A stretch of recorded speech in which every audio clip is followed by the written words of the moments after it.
Let's just do this. Okay. আসসালামু আলাইকুম, আমি ফারিয়া সরণি 8 অনওয়ার্ডস এর পক্ষ থেকে আজকের পডকাস্টে আপনাদের স্বাগতম।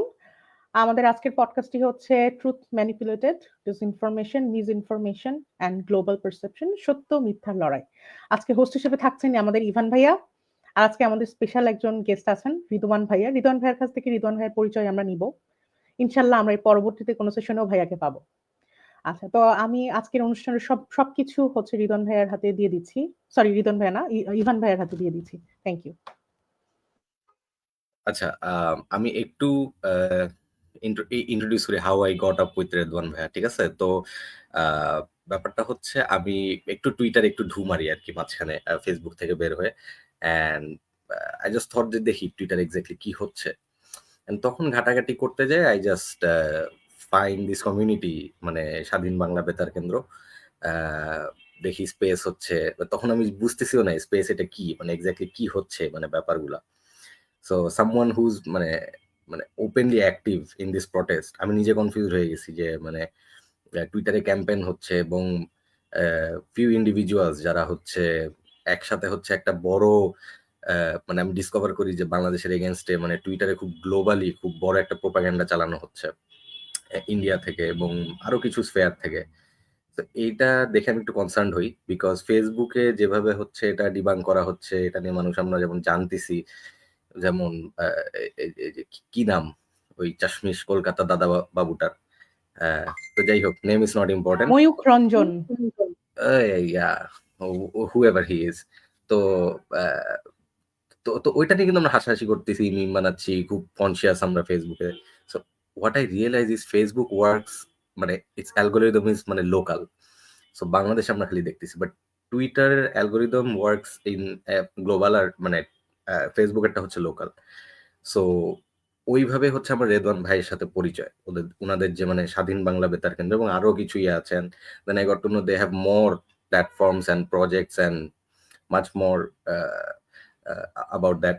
সো এটা নিয়ে আর কি আই থট যে একটা সেশন করা উচিত রেদওয়ান ভাইকে নিয়ে, which I am very much impressed, and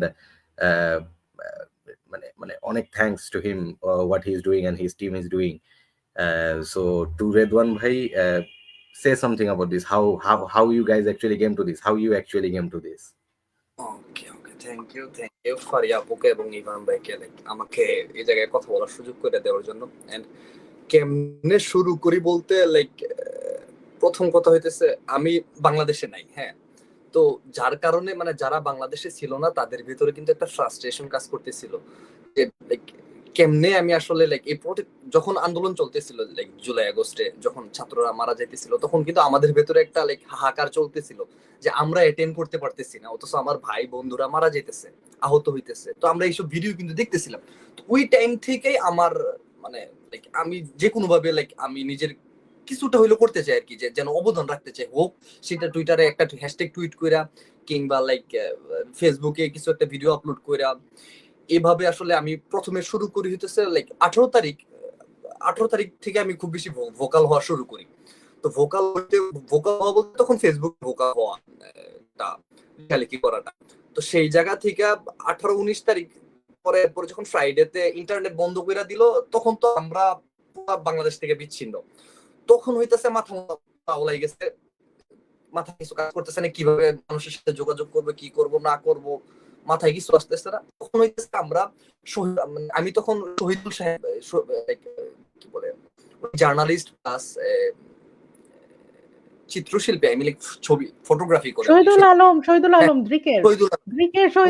হ্যাঁ, শহীদ আলম ভাইয়া, জি, ওনার সাথে আমি টুইটারে কানেক্ট হয়ে যাই, ঠিক আছে। সামহাউ কানেক্ট হওয়ার পর উনি ওই টাইমে কিন্তু উনি সহ আর দুইজন জার্নালিস্ট তারা ফেসবুকে পোস্ট করতো, যেটা আপনারা দেখতে পাইতেন না। ওকে, একদিনে একটাই পোস্ট করতো যে সারাদিনে কি হয়েছে, মানে সামারিটা দেওয়ার চেষ্টা করতো। তো ওই জায়গা থেকে আমি ইনফরমেশন গুলো গ্যাদার করতাম, গ্যাদার করে কি হইতো মানুষের কাছে দেওয়ার চেষ্টা করতাম যারা পরিচিত আছে।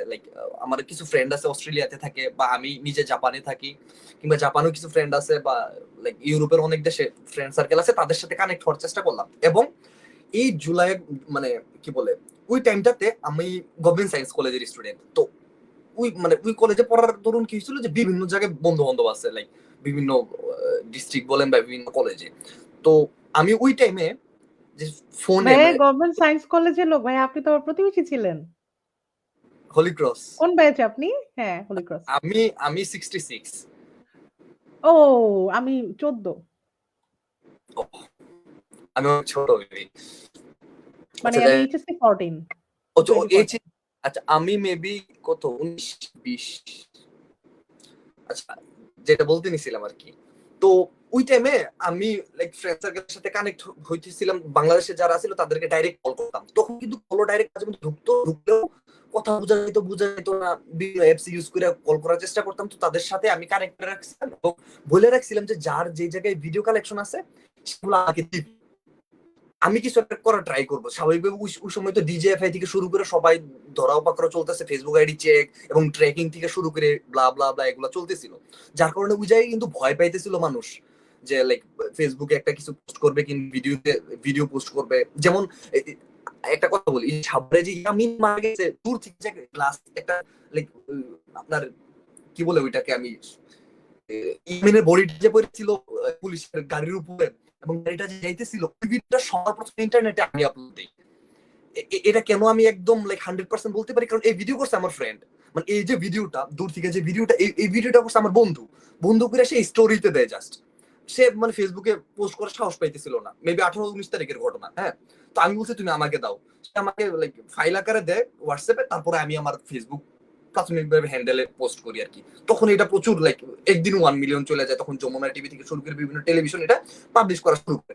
তো ওই জায়গা থেকে মানে আমি যেটা বলতেছিলাম, যখন শাটডাউন ছিল, শাটডাউন থাকা অবস্থায় আমি সবার সাথে কানেক্ট হয়ে রাখছিলাম, বলছিলাম যে যখন ইন্টারনেট আসবে সাথে সাথে মানে তোদের প্রথম কাজ হইতেছে আমার ভিডিওগুলো পাস করে দিবি যেইভাবেই হোক, সেটা আমি ইমেল দিয়ে রাখছিলাম, আমার ফেসবুক আইডি, আমার টেলিগ্রাম থেকে শুরু করে সবকিছু সব প্ল্যাটফর্ম দিয়ে রাখছিলাম যে কোনো অ্যাক্সেস পাইলে আমাকে ভিডিও পাঠাবি। তো কি হয়েছে, মানে ইন্টারনেট আসার সাথে সাথেই লাইক আমি তাদের সাথে যোগাযোগ করছি, তারা হয়তো ভুলে যেতে পারে। তো যোগাযোগ করার পরে আমি প্রচুর সারা পাইছি, আমি মিনিমাম 16-17 জন করেছিলাম শাটডাউনের টাইমে, আমি শাটডাউনের টাইমের কথাটা বলতেছি। হ্যাঁ, তো সবাই কি করে আমার বিভিন্ন দিক থেকে ভিডিও কালেক্ট করে পাঠাইতে থাকে। পাঠানোর পরে আমি কি করি, একটা প্ল্যাটফর্ম ক্রিয়েট করি, যেটা ওই টাইমে অনেকটা বেশি ট্রেন্ডিং চলে গেছিল, যে ব্রিংিং জাস্টিস টু ইউ, একটা পেজ ক্রিয়েট করি এবং একটা টেলিগ্রাম চ্যানেল ক্রিয়েট করি এবং একটা টুইটার হ্যান্ডেল ক্রিয়েট করি। আমার কথা হইতেছিল এই ভয়েসটা ব্রিংিং জাস্টিস টু, আমি তখন ভাবতেছিলাম, আমি জবে ছিলাম স্যাটারডেতে মেবি, আমি ভাবতেছিলাম আমি কিভাবে আসলে এটা প্রচার করতে পারি। আমি ফেসবুক প্রোফাইল থেকে করলে দেখা যায় অনেক সময় প্রপার রিচ বা রেসপন্স বা ওই টাইপের একটা ভাইব থাকে না, ভাইব অনেক সময় ম্যাটার। ঠিক আছে, প্রচারের ক্ষেত্রে প্রচারে কিন্তু প্রচার।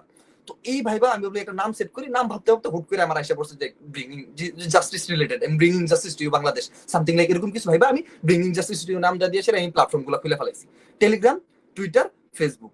টেলিগ্রাম কেন, কারণ টেলিগ্রাম হচ্ছে সবচেয়ে সেফ। ঠিক আছে, এই যে ট্র্যাক ফ্র্যাক কিছু চলে না, ঠিক আছে, এবং হইতেছে আমার যে অডিয়েন্সটা বা যারা থাকবে আমার চ্যানেলে তারা হইতেছে একদম মেসেঞ্জারে ইনবক্সে চলে যাবে যে ভিডিও পাঠাবো। তো এগুলো কিন্তু আমি আগে খুলে রাখছি, কারণ আমি জানি আমার সেই ভিডিওগুলো আসবে। হ্যাঁ, তারপর যখন ইন্টারনেট অন হবে লাইক ওপেন হয়, খুলে দেয় ইন্টারনেট শেখ হাসিনা, তখন হইতেছে লাইক সবে মোটামুটি একটা চিলমুল চলে গেছিল, যে অনেকদিন মিমস শেয়ার দিতেছে, মানুষ বুঝতে পারতেছে না কার সাথে কি হচ্ছে, কারণ সবাই তো সবার কাছ থেকে বিচ্ছিন্ন ছিল, বা টুকটাক যারা বুঝছিল লাইক ভুলে যেতেছিল মেবি, আই ডোন্ট নো। তো আমি কি করলাম, সকল ভিডিও যেগুলো আমার কাছে আসছে, আমার মেলে ফ্রেন্ড সার্কেল পাঠাইছে, এগুলা দিয়ে কি করলাম, ফার্স্টে আমি এই যে ব্রিংিং জাস্টিস সব কয়টা প্ল্যাটফর্মে আমি আপলোড করা শুরু করলাম।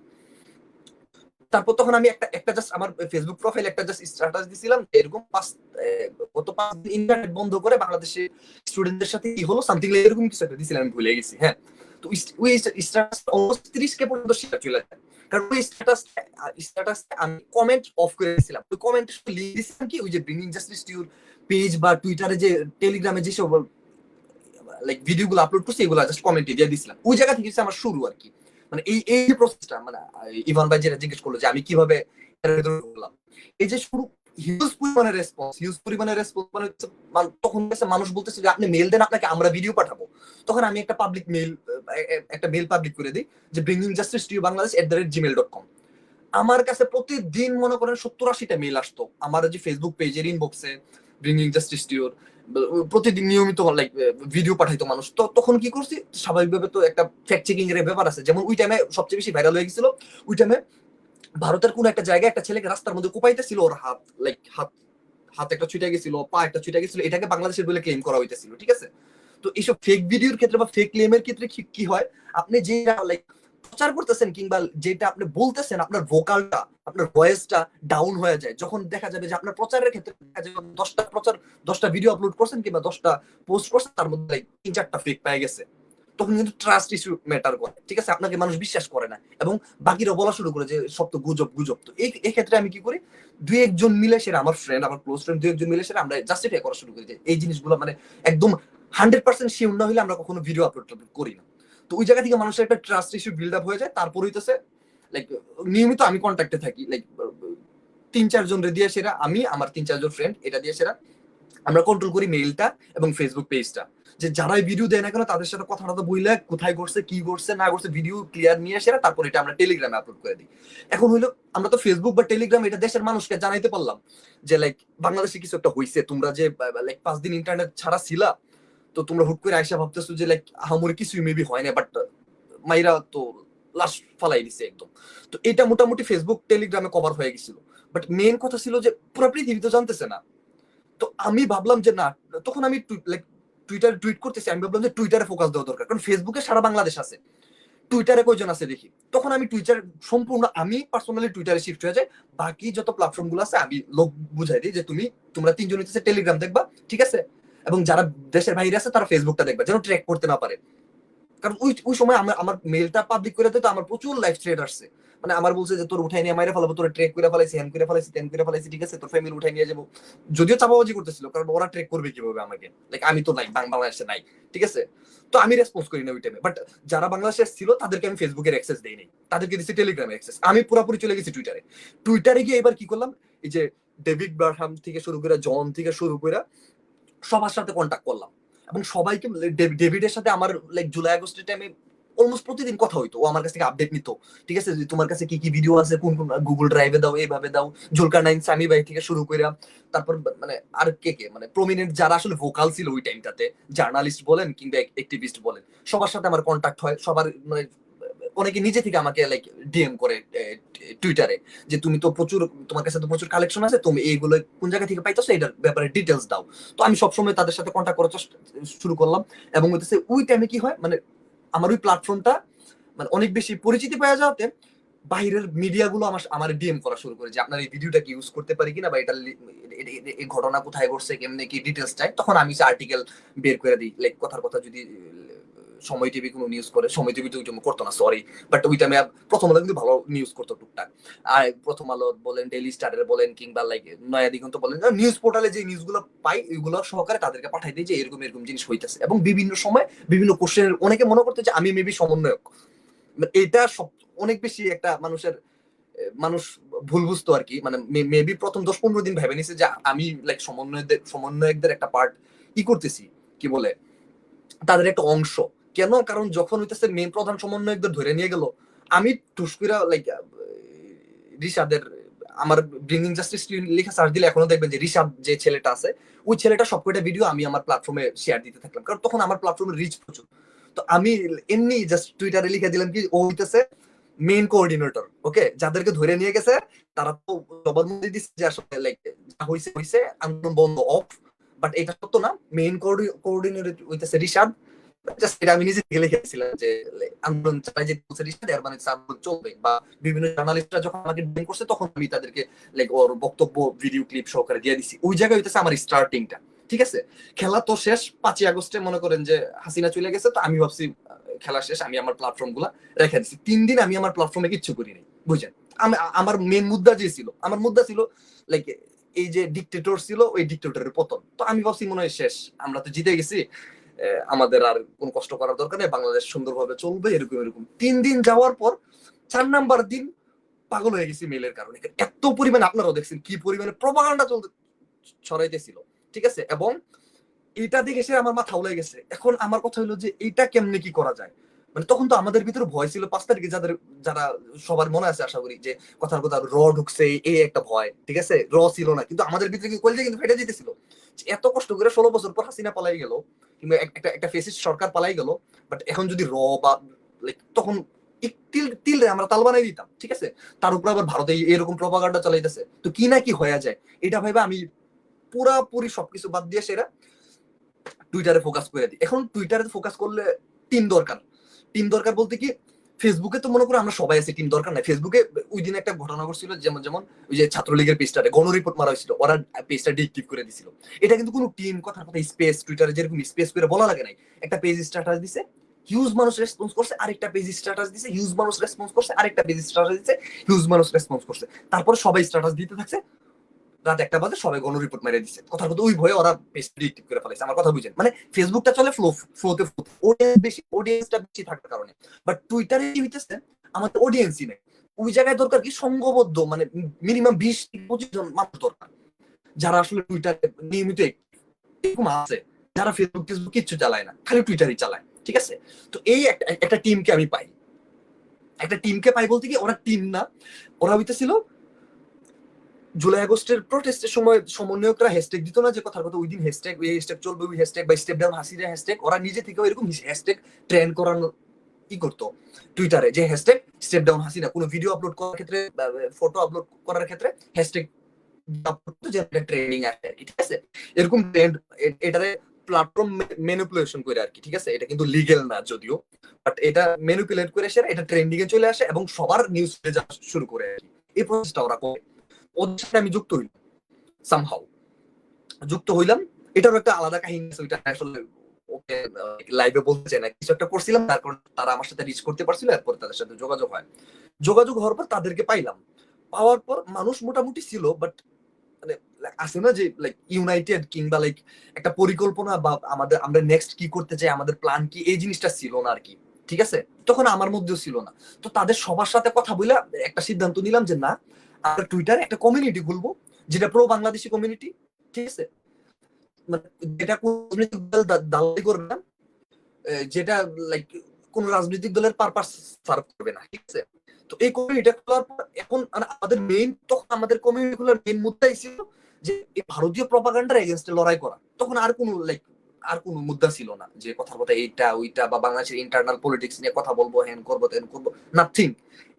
সবার একটাই মুদ্দা ছিল যে ইন্ডিয়া যেভাবে নেগেটিভটা সেট করার চেষ্টা করতেছে, এটা আমরা কিভাবে ডিবাং করতে পারি, কিভাবে মানুষের কাছে লাইক প্রপার নিউজটা স্প্রেড করতে পারি। হ্যাঁ, তো সেই ক্ষেত্রে আমরা প্রাথমিকভাবে একটু ছন্ন বিচ্ছিন্ন, লাইক ইউনাইটেড টিম গঠন করার পরেও আমরা ইউনাইটেড কথা মনে করেন যে আমাদের কাছে এখন একটা লিস্ট আছে যে ভারতীয় কোন টুইটার হ্যান্ডেল গুলা থেকে প্রপাগান্ডা ছড়ায়, এরকম লিস্ট আছে, 100 অ্যাকাউন্টের লিস্ট আছে, আমরা জানি কোন অ্যাকাউন্ট গুলো একদম লিস্ট করা আছে। ঠিক আছে, এবং তখন ওইরকম ছিল না, তখন আমরা নিউজ ফিড আসে করতো, আমরা দেখতাম, ডিসিতে গ্রুপ চ্যাটে দিতাম। ঠিক আছে, সততা কি খোঁজার চেষ্টা করতো, টুকটাক একটু কেউ যদি খুঁজে পাইতো তাহলে এটারে কমেন্ট একটু দেওয়ার চেষ্টা করতাম।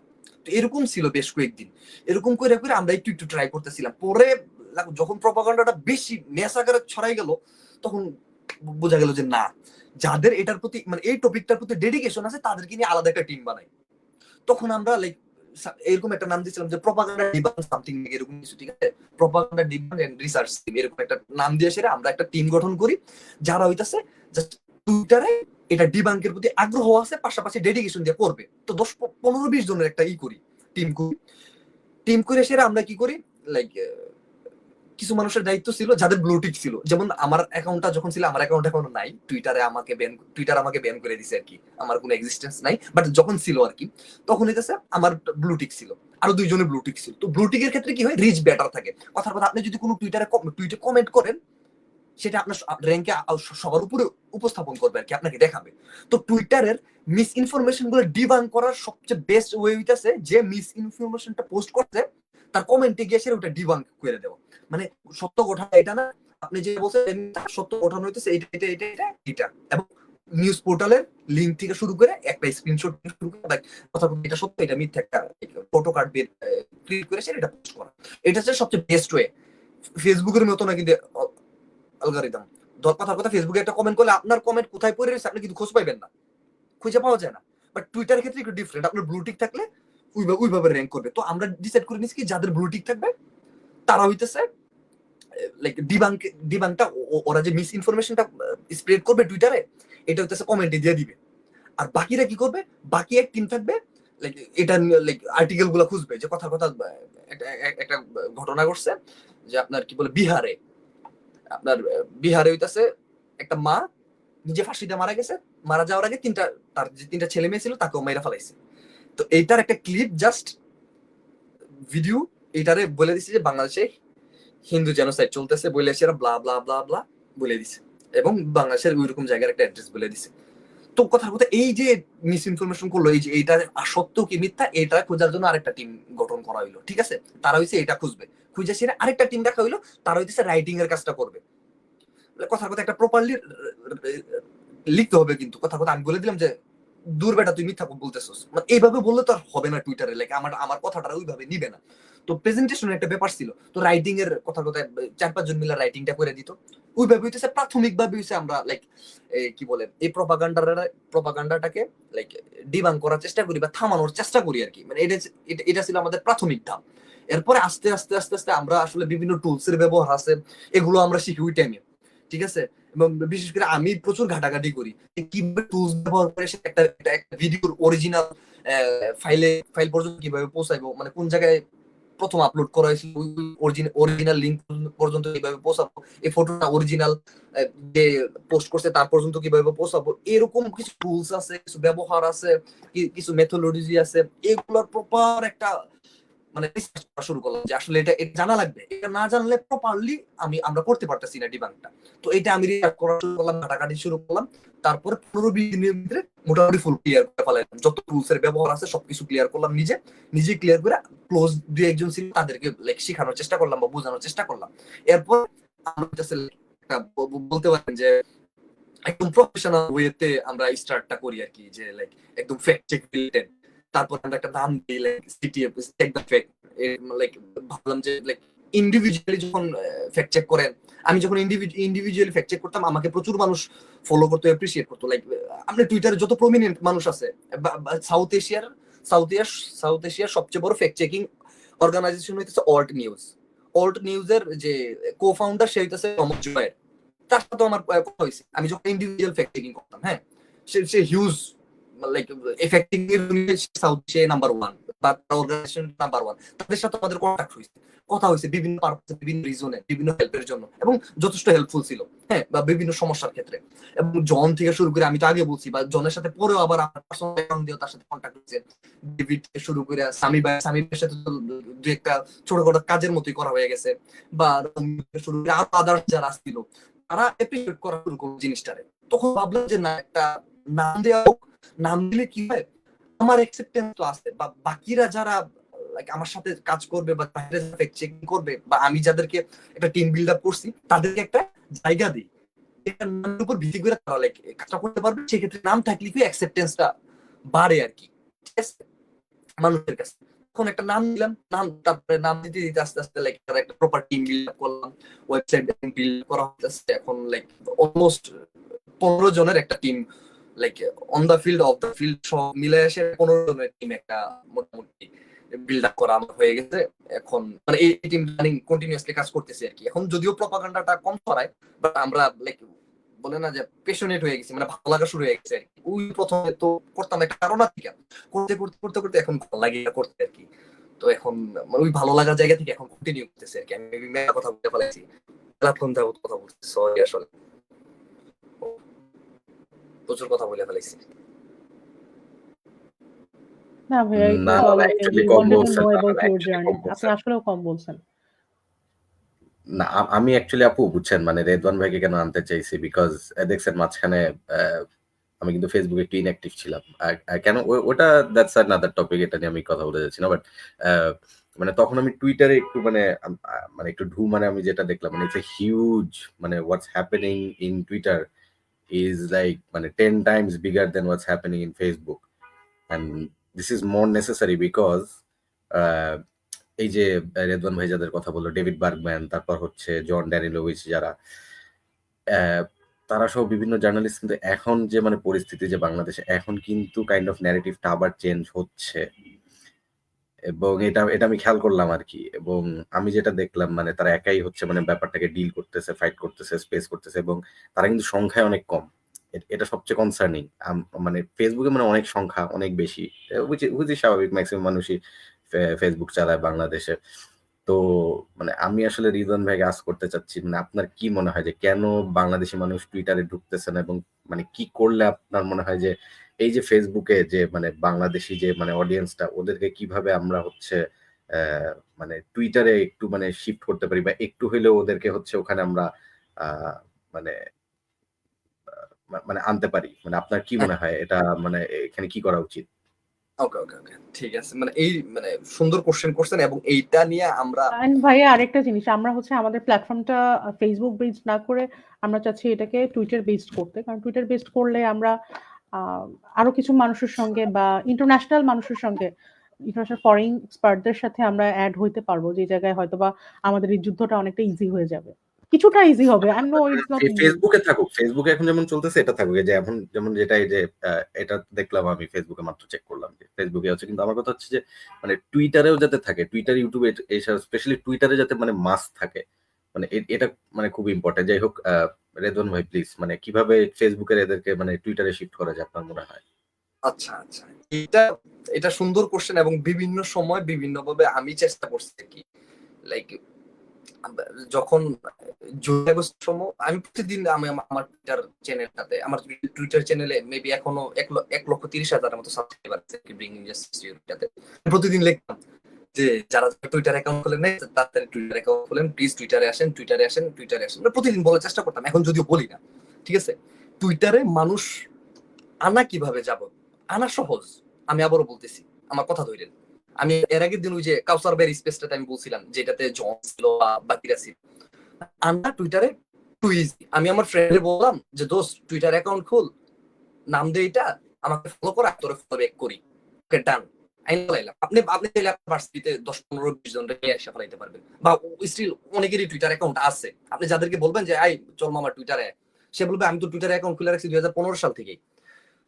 লাইক 1999 সাল থেকে খুলে রাখুক, ইট ডাজেন্ট ম্যাটার। বাংলাদেশের 16 কোটি মানুষ টুইটার অ্যাকাউন্ট খুলে ফেলাক, ইট ডাজেন্ট ম্যাটার।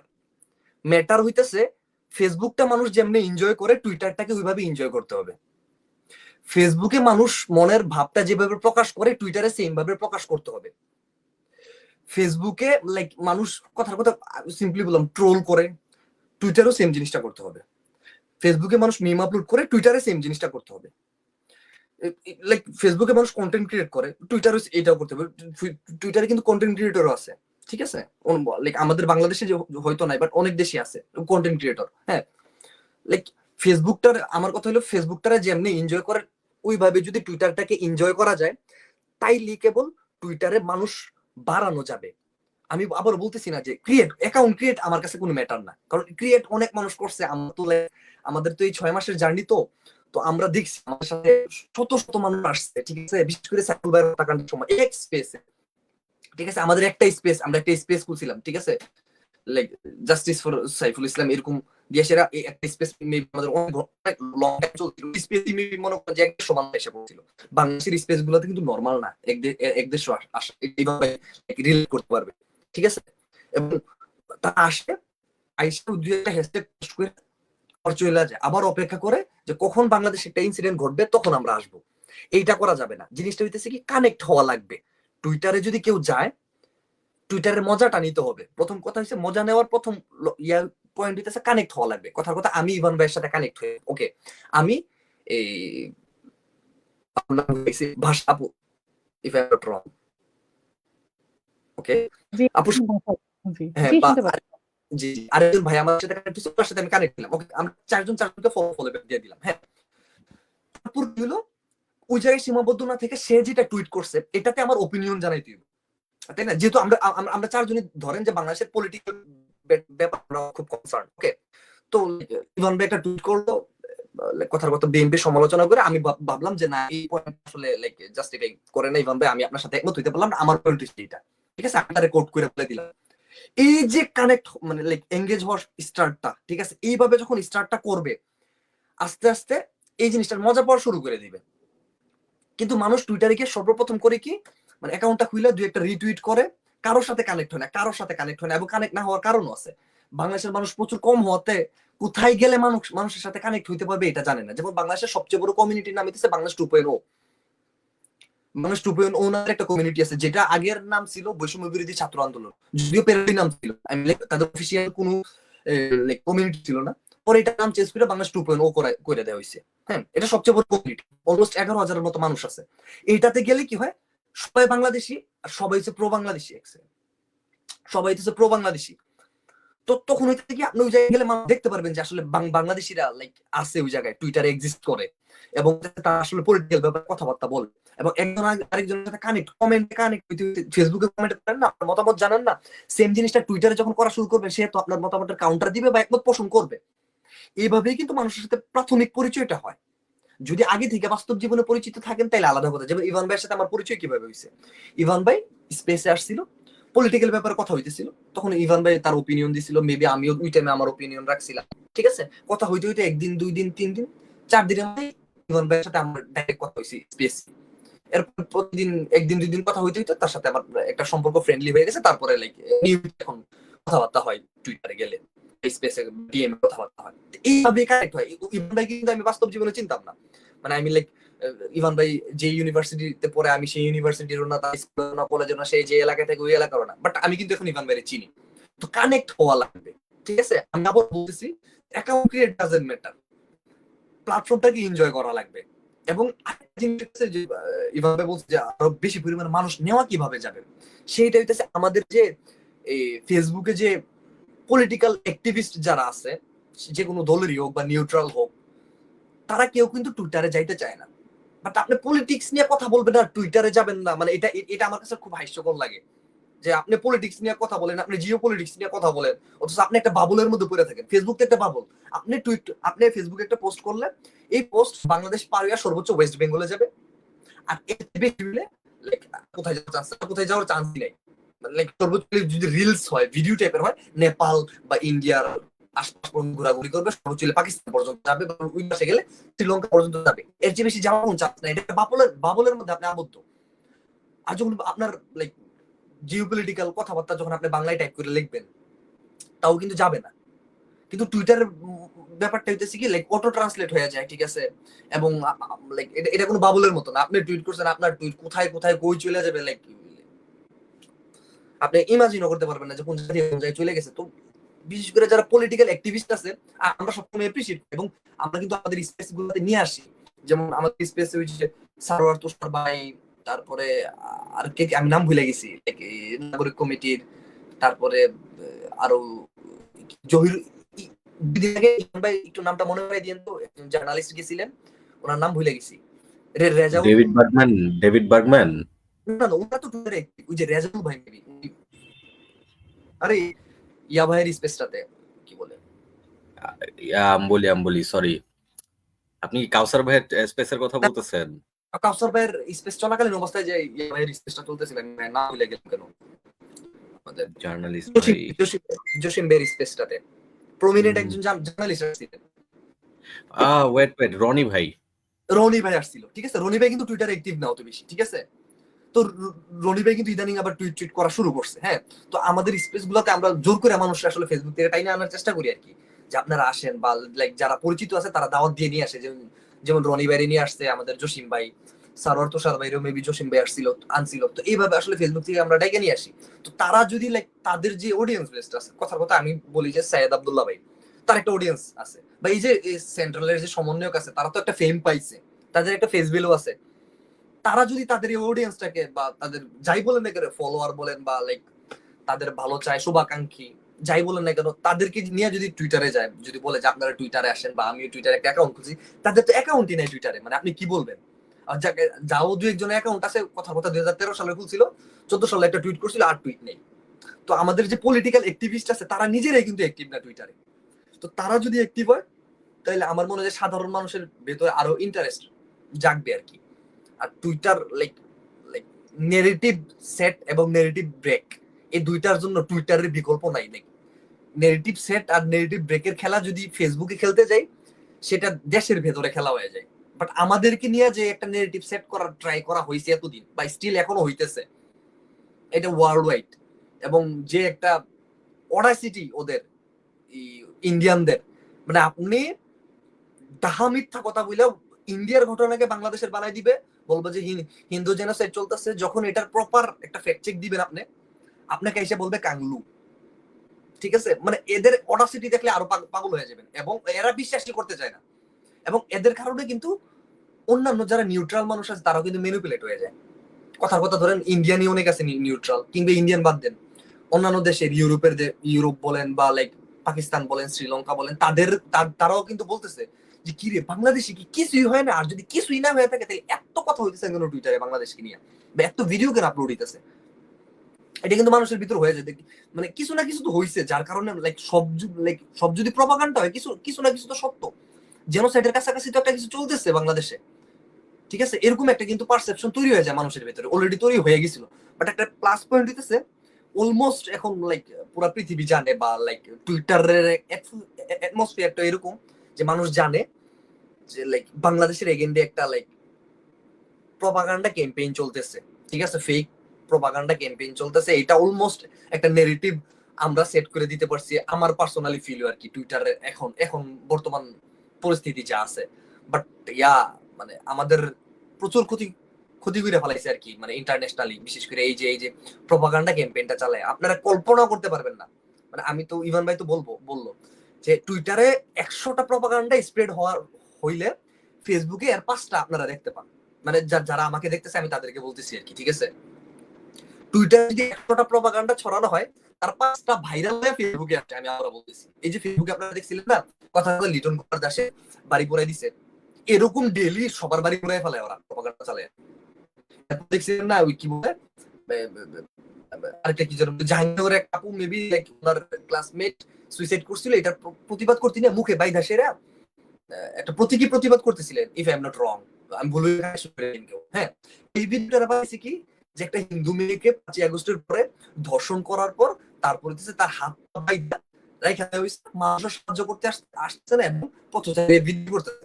এটা শুধু ইন্ডিয়ান প্ল্যাটফর্ম গুলো থেকে আপলোড হয়েছে এটা না, যে জায়োনিস্ট যে প্ল্যাটফর্ম গুলো আছে লাইক টুইটার হ্যান্ডেল গুলো আছে এগুলা, এবং প্রো হিন্দুস্তা যে টুইটার হ্যান্ডেল গুলো আছে, ইউরোপিয়ান টুইটার হ্যান্ডেল গুলো, এরা পর্যন্ত লাইক সেট করতেছে। দেখো ইরানে এটা হইতাছে, সিরিয়া এটা হইতাছে, আফগানিস্তানে এটা হইতাছে, এটা হইতাছে বাংলাদেশে। ছবিটা রাখে ওইটা, ওই যে ওই আপুটা যে লাইক একটা প্রোটেস্ট শো তার লাইক মুখটা বাদ ছিল, এটা ওইটা বানাই দিচ্ছে, লাইক হিন্দু নির্যাতন বলেছে, মেয়ের উপর নির্যাতন বলেছে, আবিজাবি। মানে আমি তো আমার মুখস্থ আছে, আমি মুখস্থ আপনার একটা প্রপাগান্ডা বলতে পারবো। আমি একটা বলি, আমি ইভান দিন বলতেছিলাম যে একটা রেডিকুলাস প্রপাগান্ডা, একটা হচ্ছে আপনার চাইনাতে কি বলে হেলোইন পার্টি হয় না, যে হেলোইন পার্টিতে লাইক এক ধরনের মানুষের মতো স্ট্রাকচার বানাচ্ছে, সেটআপ করে এসে এটা গ্রিল করতেছে, পাইতেছে দূর থেকে একটু ঝাপসা ক্লিপ করে আসে। এটা 2017 সালের ভিডিও, চাইনার ক্লিপটা একটু ঝাপসা দেখে মনে হইতেছে আসলে মনে পড়তেছে, ওইভাবেই তো আর সাজে, এদিক দিয়ে কাটা ফেলায়। মানে আমি করে হেলের মধ্যে সেম ওই কাজগুলো করছে। এই ভিডিও ছেড়ে বলতেছি কি, যে বাংলাদেশে এক হিন্দুরে মাইরা সেরা রডের সাথে বাইন্দা সেরা এখন গ্রিল পাইতেছে জিহাদিরা, জঙ্গি। আমাদেরকে তো জিহাদি বলে, আমারে বলে জিহাদি, আপনি কি জঙ্গি?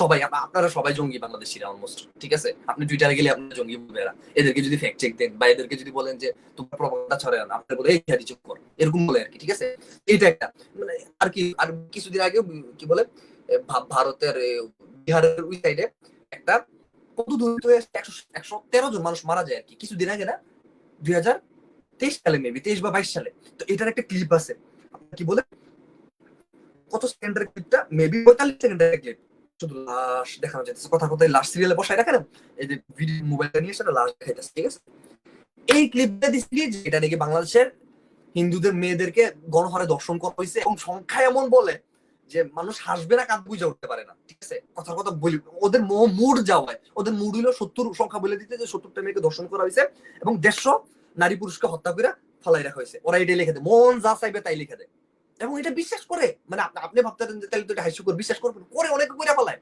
হিউজ পরিমাণে করুন, দেখবেন কি এটা 1 মিলিয়ন ভিউ, রিটুইট করছে কত 20,000 মানুষ রিটুইট করছে। আপনি ইমাজিন করতে পারবেন, অথচ এই ঘটনা করছে আপনার কি বলে বিহারে। এরকম খুব বিশ্রী প্রপাগান্ডা আছে কি, মানে আমার সময় সংকটের কারণে বলতে পারতেছি না। মানে বলতে শুরু করলে আমি মেবি টানা এক সপ্তাহ এই প্রপাগান্ডা আমার মুখস্থ যেগুলো আছে এগুলো বলতে আমার এক সপ্তাহ চলে যাবে, যেগুলো আমরা ডিবাং করছি আর কি। তো সরি, আসলে আমি ওই রিলেটেড থেকে আবার লাইক ইয়াতে এসে বললাম, মানে টুইটারে মানুষ বাড়াইতে হইলে এক যে লাইক পলিটিক্যাল অ্যাক্টিভিস্ট, আমি কন্টেন্ট ক্রিয়েটরদের চাই না। যদিও একজন কন্টেন্ট ক্রিয়েটর আছে, ওই আমাদের কি বলে সুমন কাইস ভাই, লাইক ওনারা না আসলে অন্তত পলিটিক্যাল অ্যাক্টিভিস্ট যারা আছে তাদের আসা উচিত, ঠিক আছে? সমন্বয়ক যারা আছে এবং বিভিন্ন রাজনৈতিক দলের নেতা, প্রমিনেন্ট নেতা, সোশ্যাল মিডিয়া অ্যাক্টিভিস্ট বা লাইক স্টুডেন্ট উইং এর অ্যাক্টিভিস্ট যারাই আছে সবার আসা উচিত। কেউ টুইটার অ্যাকাউন্ট খুলে না, মানে আমি চেষ্টা করছি আর কি যাদের সাথে রিচ করা যায়, রিচ করে যে ভাই আপনারা টুইটার অ্যাকাউন্ট খুলেন, টুইটার আছেন, মানে টুইটারটা মানুষ কিছুই মনে করে না, আই ডোন্ট নো, বাট মানুষ যখন টুইটারটাতে ইউজ টু হয় তখন বুঝতে পারে যে টুইটার ইউজ এবং কানেকশন করার ক্ষেত্রে হিউজ। স্বাভাবিকভাবে বলতেছিলেন যে আমরা মেবি আসলে আর অনেক প্রমিনেন্ট মানুষের সাথে কানেক্ট হইতে পারবো। ইয়া এটা ট্রু। আমরা প্রতিদিনই ডেভিডের সাথে কথা বলি, এই ইভান বাইরে জিগান যদি স্পেস হয়, ঠিক আছে? যে কাউসার বাইরে স্পেসটা বাংলাদেশ আমেরিকা অ্যালায়েন্সের যে স্পেসটা হয় ওইটাতে প্রতিদিনই ডেভিড আসে, জন আসে, ঠিক আছে? বা আরো প্রমিনেন্ট অনেকে আসে, ঠিক আছে? এই জিনিসগুলো কিন্তু আপনি ফেসবুকে করতে পারবেন না, বা ইউটিউবে করতে পারবেন না, অন্যান্য প্ল্যাটফর্ম গুলোতে করতে পারবেন না, কানেক্ট হইতে পারবেন না।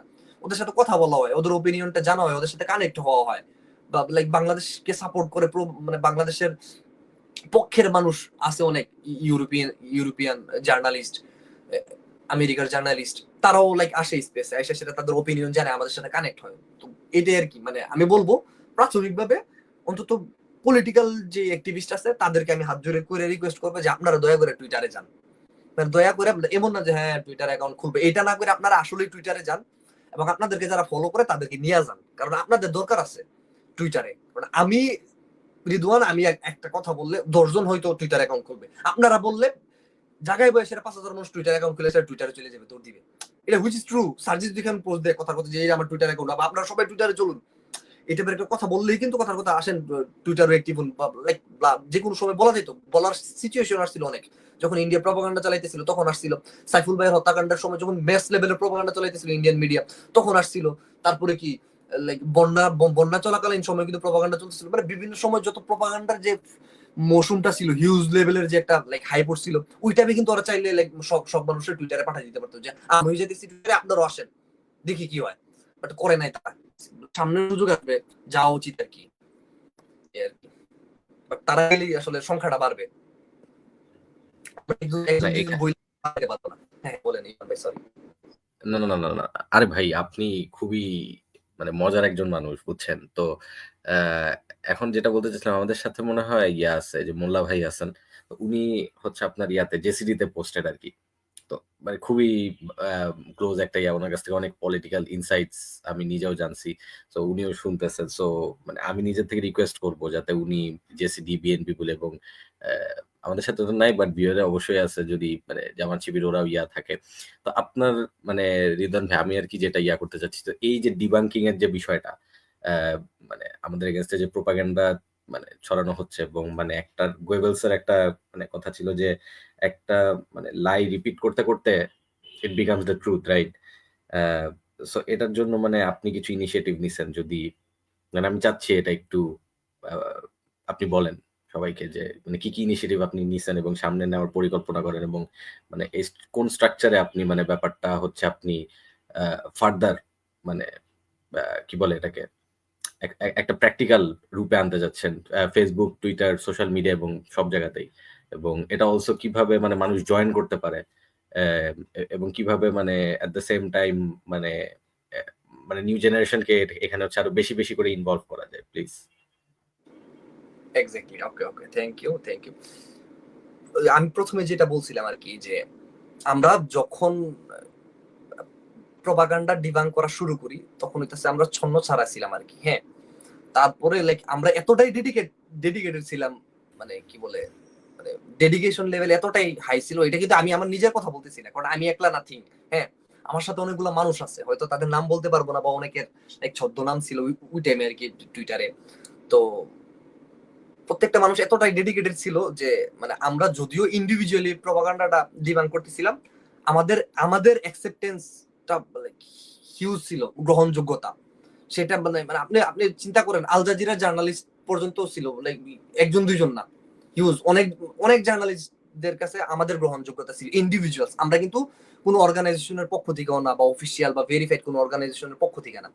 তো আমি এইগুলা কন্টিনিউ করতে করতে করতে করতে আমি যেটা বুঝলাম যে আসলে যদি একটা ওয়ার্ক ফ্লো সেট আপ না করা যায়, যেহেতু এটার প্রতি আমার আগ্রহ এসে পড়ছে এবং এটার একবারে ডিটেলস যতটুক না জানলি না বা যতটুক জানা যায় আমি সব রিসার্চ করছি, আমি সব শেখার চেষ্টা করছি, সব অ্যাডপ্ট করার চেষ্টা করছি। যত টুলসের ব্যবহার আছে, যত ওয়ে আছে, যত মেথড আছে, যত রিসার্চ লাইক আমি এখন একটা ফ্যাক্ট চেকিং রিলেটেড বইও পড়তেছি আর কি। পরে আমি ইভান ভাইয়ের এটা আমি সাজেস্ট করবো আর কি, ঠিক আছে? বই থেকে শুরু করে বিভিন্ন পডকাস্ট দেখা থেকে শুরু করে যে কেমনে ইমপ্রুভ করা যায়। কারণ আমার পার্সোনালি একটা হেড জন্মাই গেছিল বা আমাদের একটা হেড জন্মাই গেছিল এই যে প্রপাগান্ডাটার এগেনস্টে, বা করতে করতে আমরা এই প্রপাগান্ডাটা ডিবাং করতে করতে একটা ভালোবাসা তৈরি হয়ে গেছিল যে এটা করতেই ভালো লাগতেছিল, ঠিক আছে? একটা আমি আই ডোন্ট নো কার কেমন ফিল হবে, একটা কঠিন লেভেলের প্রপাগান্ডা ডিবাং করতে অলমোস্ট অনেক সময় একটা ভিডিও ডিবাং করতে কথার কথা অনেক সময় 4 ঘন্টা 5 ঘন্টা লেগে যায়। আমার এরকম হয়েছে যে 5 ঘন্টা লেগে গেছে, এমন হয়েছে যে 2 দিনও লাগছে। 4-5 ঘন্টা টানা ল্যাপটপের সামনে বসে থাকা যখন 5 ঘন্টা পর যখন ডিবাংটা হয়, মানে আমার এমন সময় আছে আমি মাউস টাউস ঝাড়াতে চিল্লান দিয়েছি ইয়েস, মানে আমি পারছি, এরকম অন্যরকম একটা ফিল। অথচ এটাতে কিন্তু আমি টাকা পয়সা মানে আমার কোনো কিছুই পাই নাই। আমার লাইক আমার পার্সোনাল গেইন বলতে কিছু নাই, বাট ওই যে ভালো লাগাটা একটা কাজ করতো আর কি। তো ওই জায়গা থেকে আমি সিদ্ধান্ত নিয়েছিলাম যে লাইক এইভাবে না, ছন্ন ছাড়া ভাবে না, আমি একটা টিম গঠন করব এবং একটা নাম দিব এবং একটা প্ল্যাটফর্ম ক্রিয়েট করব আর কি, যে প্ল্যাটফর্মের আন্ডারে আমরা সবাই কাজ করব। ওকে, এবং এটা একদম প্রফেশনাল ওয়েতে, লাইক তাদের ওয়েবসাইট থাকবে, এখন আছে, তাদের ফেসবুক পেজ থাকবে, ইয়াপ আছে, বা ইনস্টাগ্রাম, টুইটার, টেলিগ্রাম, এমন কোন সোশ্যাল মিডিয়া প্ল্যাটফর্ম নাই যেগুলো থাকবে না, ইউটিউব ওকে থাকবে। এবং ওয়ার্ক ফ্লোটা সেট আপ করবো এবং টিম ওয়াইজ কাজ প্রপার একদম পয়েন্ট টু পয়েন্ট ভাগ করা থাকবে। যেমন কথার কথা ধরেন যে বেসিক প্রপাগান্ডা কিন্তু হাইটা আপনার কাছে আসবে না। আমি একটু আগে যেটা ভাষা আপুকে বলতেছিলাম যে আমাদের কাছে কিন্তু 100টা অ্যাকাউন্টের লিস্ট আছে, এরকম এ টিমের অ্যাকাউন্টের লিস্টও আছে আমাদের কাছে, ঠিক আছে? এরপরে লাইক আরো ইটিসি বিভিন্ন লিস্ট আছে। তো আমি যেটা বলতে নিছিলাম যে প্রপাগান্ডা ভাইয়া কিন্তু হাইটা আপনাদের কাছে সিআরআই এর লিস্ট নাই? সিআরআই নাই। এটার লিস্ট থাকাটা ইম্পর্টেন্ট, কারণ মেইন শয়তানিগুলো এরা করতেছে, মেইন ডেভিল। ফ্যাক্ট। আচ্ছা, আওয়ামী যেটা লীগের সবাই সিআরএ অংশ। ফ্যাক্টস কি বলতেছে? Agree to disagree. CRI, well, basically wing যেটা 2024 এর আগস্ট পর্যন্ত ভালোই অ্যাক্টিভ ছিল। Mostly they wanted to have a backup intellectual body for the youth, to turn youth into thousands or hundreds of thousands of propaganda machines. So এটার planning বা ইয়েটা মনে হয় early 2009 থেকে start, and like later on 2010-11 এ যখন CRI actually আত্মপ্রকাশ শুরু করে, তারপর থেকে হলো they recruited tons of brilliant minds, যারা সবাই যে পরবর্তীকালে আওয়ামী প্রপাগান্ডার সাথে বা আওয়ামী রাজনীতির সাথে জড়িত ছিল সেটা না। কারণ মতের মিল অমিল তো বিভিন্ন সময় হইতেই পারে, বাট হ্যাঁ সিআরআই মাথাগুলোকে ধরতে পারলে আসলে মানে it will be really beneficial for the, specially বিচার প্রক্রিয়ার মধ্যে দিয়ে যদি নেওয়া যায়। হ্যাঁ, because it's kind of like CSI NSI thing আর কি, যে আমি করছি but I can neither deny not confirm that. So বাংলাদেশের ক্ষেত্রে লাস্ট 15 বছরের বা 15 বছর যদি নাও বলি, আমি যদি লাস্ট 10-12 বছর বলি, সেই ক্ষেত্রে হলো মোটামুটি সিআরআই একটা ভালো ভূমিকা পালন করছে। 90 to 95%, নো অফেন্স, আমার সিআরআই যে পরিচিত জন এক্স কি বলবো, মানে সিআরআই এক্স কর্মকর্তা যারা পরিচিত জন তারা তো ডিফার করতে পারেন, বাট 90 থেকে 95% জিনিস যেগুলো পাবলিকেশনস এন্ড স্টাফ যেগুলো বের হয়েছে targeting to the youth, those are mostly এক একটা মানে it's a makeup shit to some extent. কিছু কিছু জিনিস ফ্যাক্ট অবশ্যই এখানে আছে, কিন্তু wrapping a fact with some fantasy probably আসলে খুব একটা ভালো ইয়ে না, মিন পার্সেন্ট যেটা ভ্যারি করে। So sorry, I am very sorry to interrupt আর কি মাঝখান দিয়ে ঢুকে যাওয়ার জন্য বা আমার ঢুকে দেওয়ার জন্য। না ভাইয়া, খুবই ভালো একটা ইনসাইট দিছেন। আমি অ্যাকচুয়ালি আপনাকে একটা একটা করতে চাচ্ছিলাম যে আমি রেদওয়ান ভাইয়ের সাথে এটা নিয়ে কথা হচ্ছিল। ইনফ্যাক্ট টুইটারে এটা আমার পাঞ্চ লাইন থাকে এই টপিকটা নিয়ে। এবং সামনেও থাকবে। ইনশাআল্লাহ ওদের সাথে কাজ করার ইচ্ছা আছে। Let's see if god paves the way for that for me, then for sure. But আমি যেটা জানতে চাচ্ছিলাম যে আমি টুইটারে যেটা দেখলাম, আরেকটা স্ফেয়ার আমি পাইলাম। যেহেতু এই যে প্রোপাগান্ডা এইসব নিয়ে আমি একটু ঘাটাঘাটি হাতাহাতি করছি। Similar thing is happening in China from US আরকি। ইন্ডিয়া যেটা আমাদের সাথে করতেছে, ইউএস সেটা হচ্ছে চায়নার সাথে করতেছে। সো আপনার কি মনে হয় যে আমরা কোনোভাবে চাইনিজদের সাথে এই বিষয়ে অ্যালায়েন্স করে we can create a force together, like Bangladesh and the Chinese against the Indian propaganda system? আমি চায়নাতেও দেখছি ওদেরও একটা অ্যান্টি ইন্ডিয়ান স্ট্যান্স আছে in terms of media policy. So আপনার কি মনে হয়, what does your experience or take on this? Well, first of all, China is a massive superpower economically. Whatever USA or like, আচ্ছা এখানে একটা জিনিস আছে, গ্লোবাল নর্থ যেটাকে আমরা করি, আমরা তো গ্লোবাল সাউথের মধ্যে পড়ি, আমরা গরিব, সো আমাদেরকে ওরা গ্লোবাল সাউথের মধ্যে ফেলে দেয়। But global north, I mean all the superpowers বলি বা ওয়েস্টার্ন কান্ট্রিজ বলতে যেটা বোঝায়, তাদের ভাষায় China is is a very evilish country, right, to some extent. But interesting factor হচ্ছে যে চায়না কিন্তু মনে হয় না, আমি যদি একটু, আমি জানি না এখানে ভিউয়ার 18 নিচে কাউ আছে কিনা, সোজা বাংলা হচ্ছে হলো চায়না মনে হয় না কাউরে খুব একটা চোদে, নো অফেন্স। তারা তাদের নিজস্ব সোশ্যাল মিডিয়া আছে, ফেসবুক সেখানে ban, but that doesn't mean they are not monitoring Facebook, that doesn't mean যে they are not monitoring X, that doesn't mean they are not monitoring other social media. আমরা যদি একটু দেখি, মজার ব্যাপার হচ্ছে যে why TikTok is so popular and why United States of America was kinda like freaked out regarding Twitter. They banned it, and within few hours they had to reopen it. Why? Because of money. Twitter is that much huge. Probably X আর ফেসবুকের যাবতীয় revenue যদি আমি এক জায়গায় করি, টুইটারের revenue আরেক পাল্লা তার চেয়ে বেশি ভারী হবে। গ্লোবালি টুইটার টিকটকের রেভিনিউ তার চেয়ে বেশি ভারী হবে।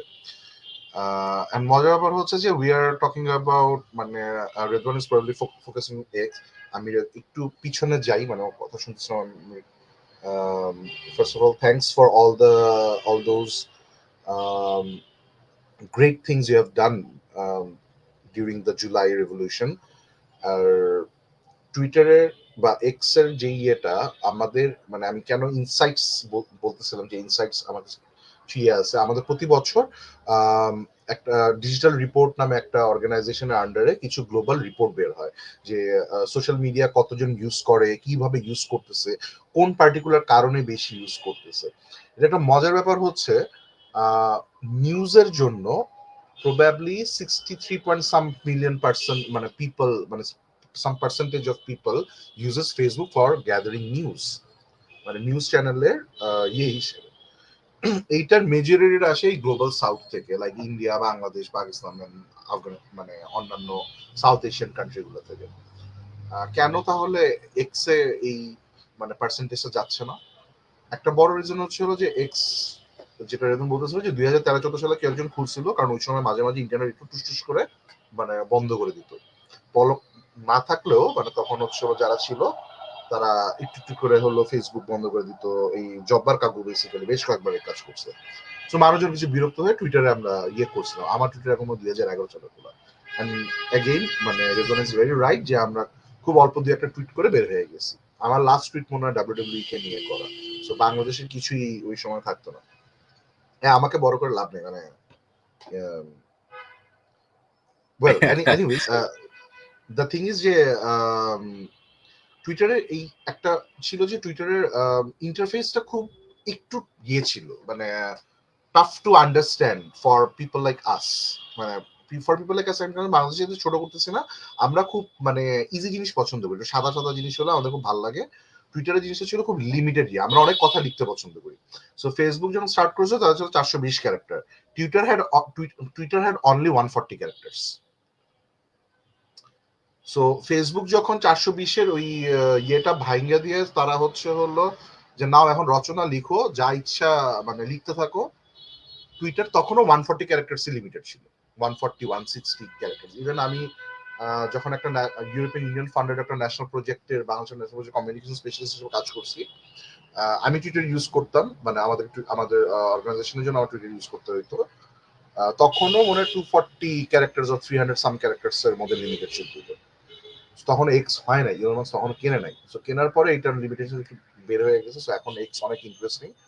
সো ইয়েস, মানে ফেসবুক অ্যাকচুয়ালি তার মানে গ্লোবাল নর্থে ফেসবুক তার এটা চার্ম বা এটা হারায় ফেলছে সেই 2010-12 মধ্যে। হ্যাঁ, টুইটার ওয়াজ দ্য মানে ফার বেটার থিং, কজ আমি অল্প কথায় আমার মনের ভাব প্রকাশ করতে পারতেছি, কি বলতে চাচ্ছি সেটা বুঝাইতে পারতেছি। ফাইন, পিপল মানে রিচ ভালো হচ্ছে, ইটস গুড। ফেসবুকে সেখানে অনেক ঝামেলা, গ্রুপ আছে, এই আছে, হ্যান আছে, মানে এক গাদা ক্যাচাল। সো এই জায়গাটাতে আমরা বাংলাদেশিরা পিছিয়ে গেছি আর কি, মানে টুইটার ইউজার হিসেবে। একটু আগে আমি নিজেও চিন্তা করলাম, একটু দেখি তো বাংলাদেশের পলিটিক্যাল ফিগার কারা কারা আছে।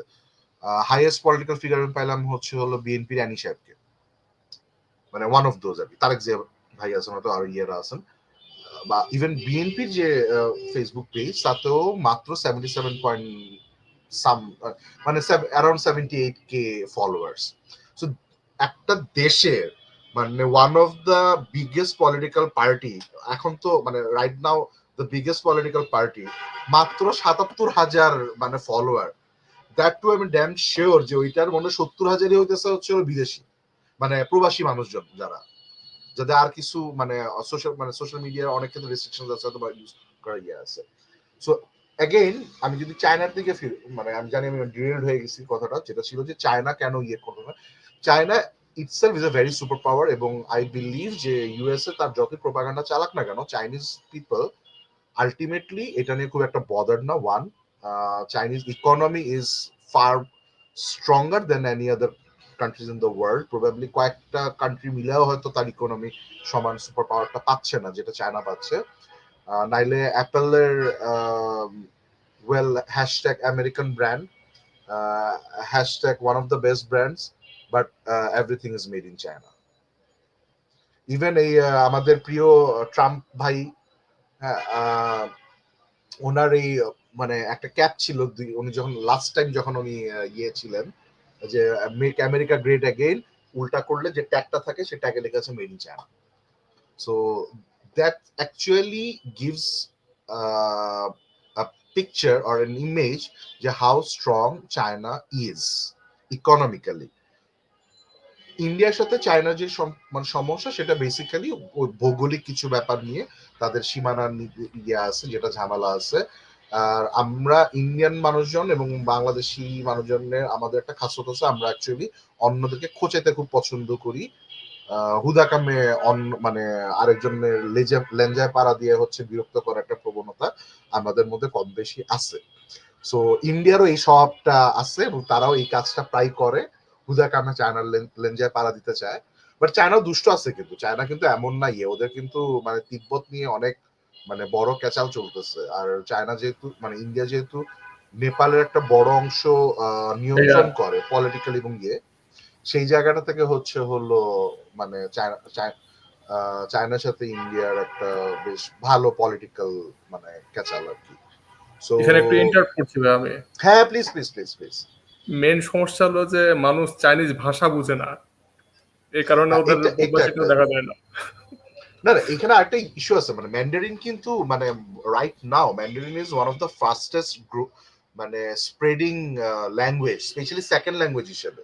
এতদিন ইংলিশ ছিল, এবং আমরা কি জানি যে ওয়ার্ল্ডের সবচেয়ে মানে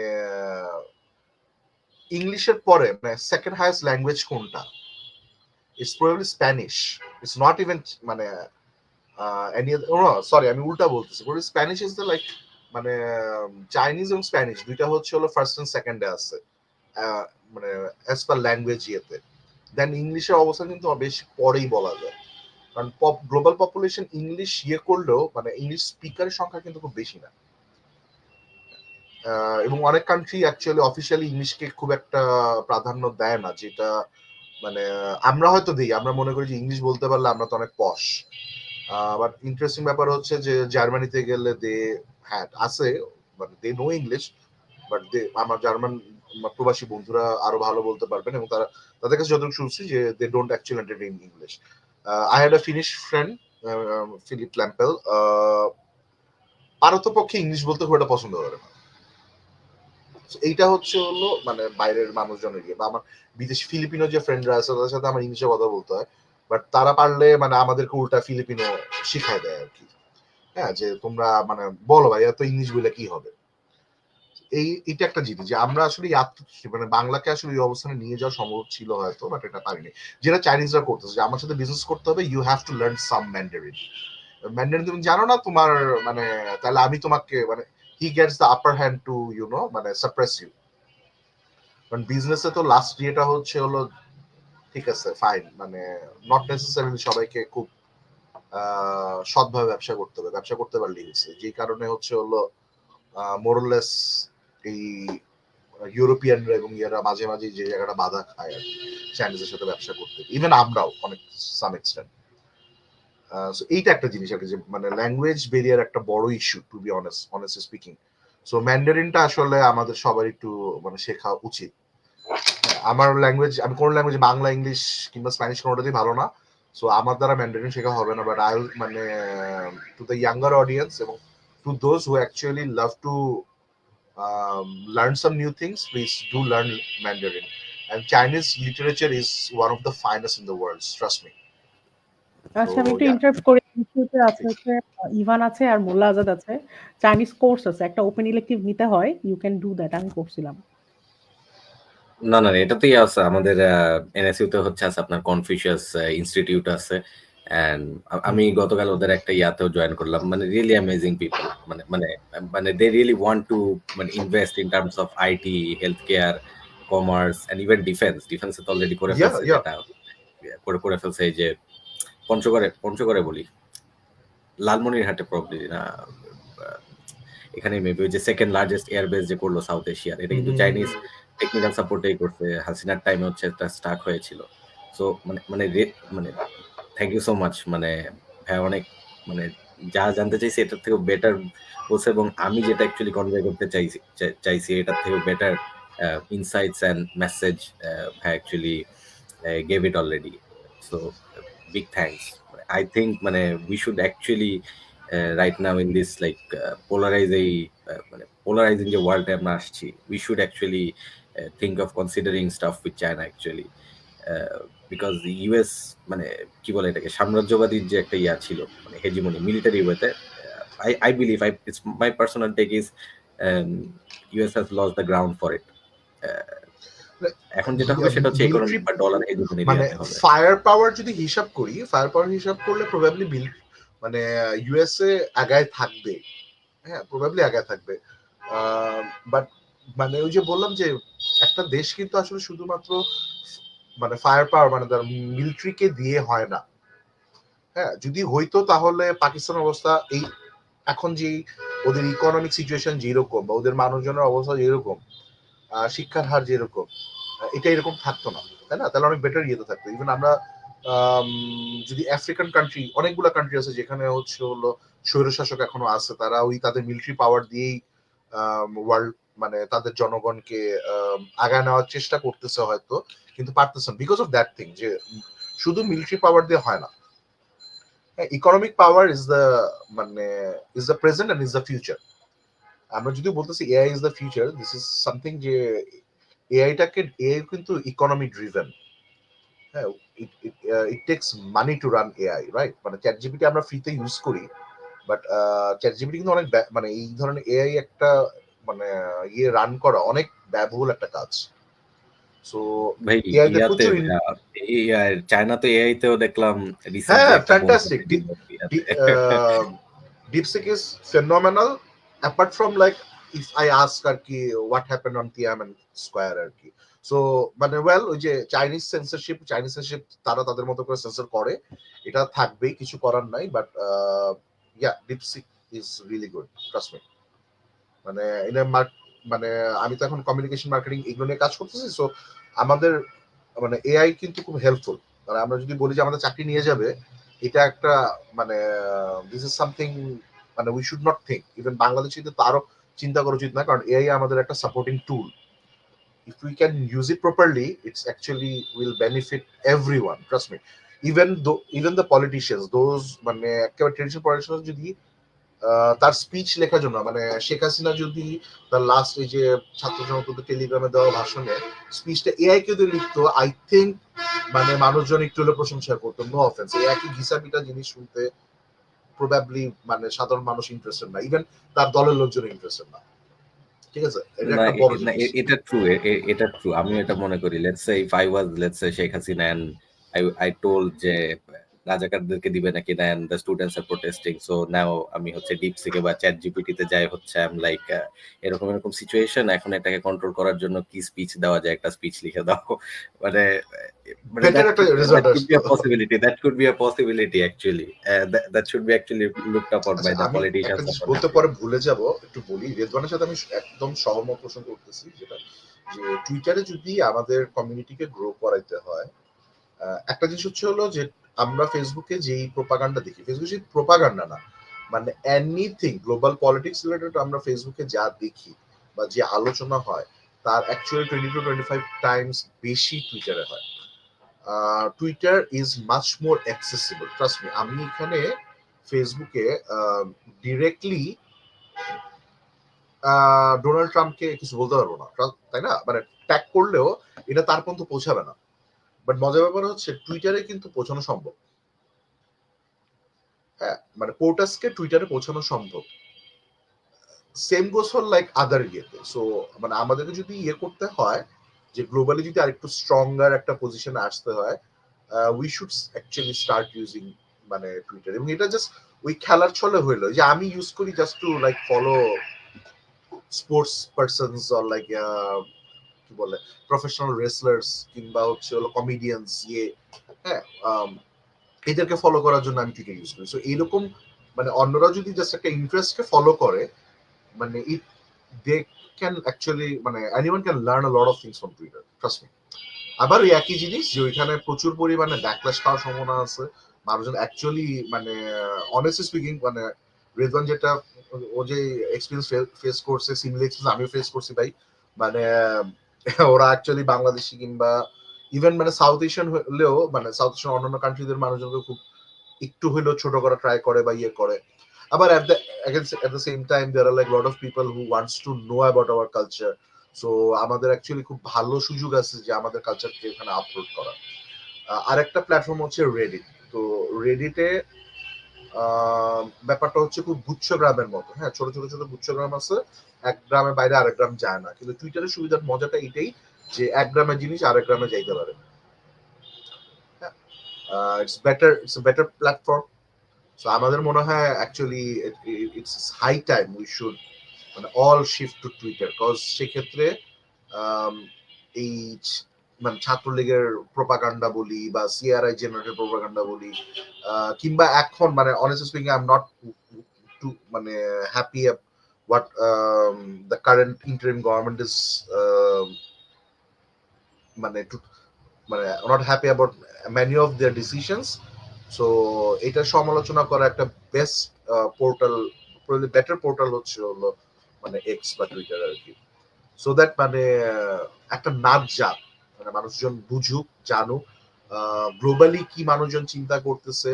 প্রবাসীদের সাথে একটা ভালো কানেকশন হবে, কারণ আমাদের যারা এনআরবি স্পেশালি সেকেন্ড জেনারেশন বা থার্ড জেনারেশন এনআরবি যারা আছে তারা ফেসবুকের চেয়ে অ্যাকচুয়ালি টুইটার কিংবা ইনস্টাগ্রামে বেশি কানেক্টেড।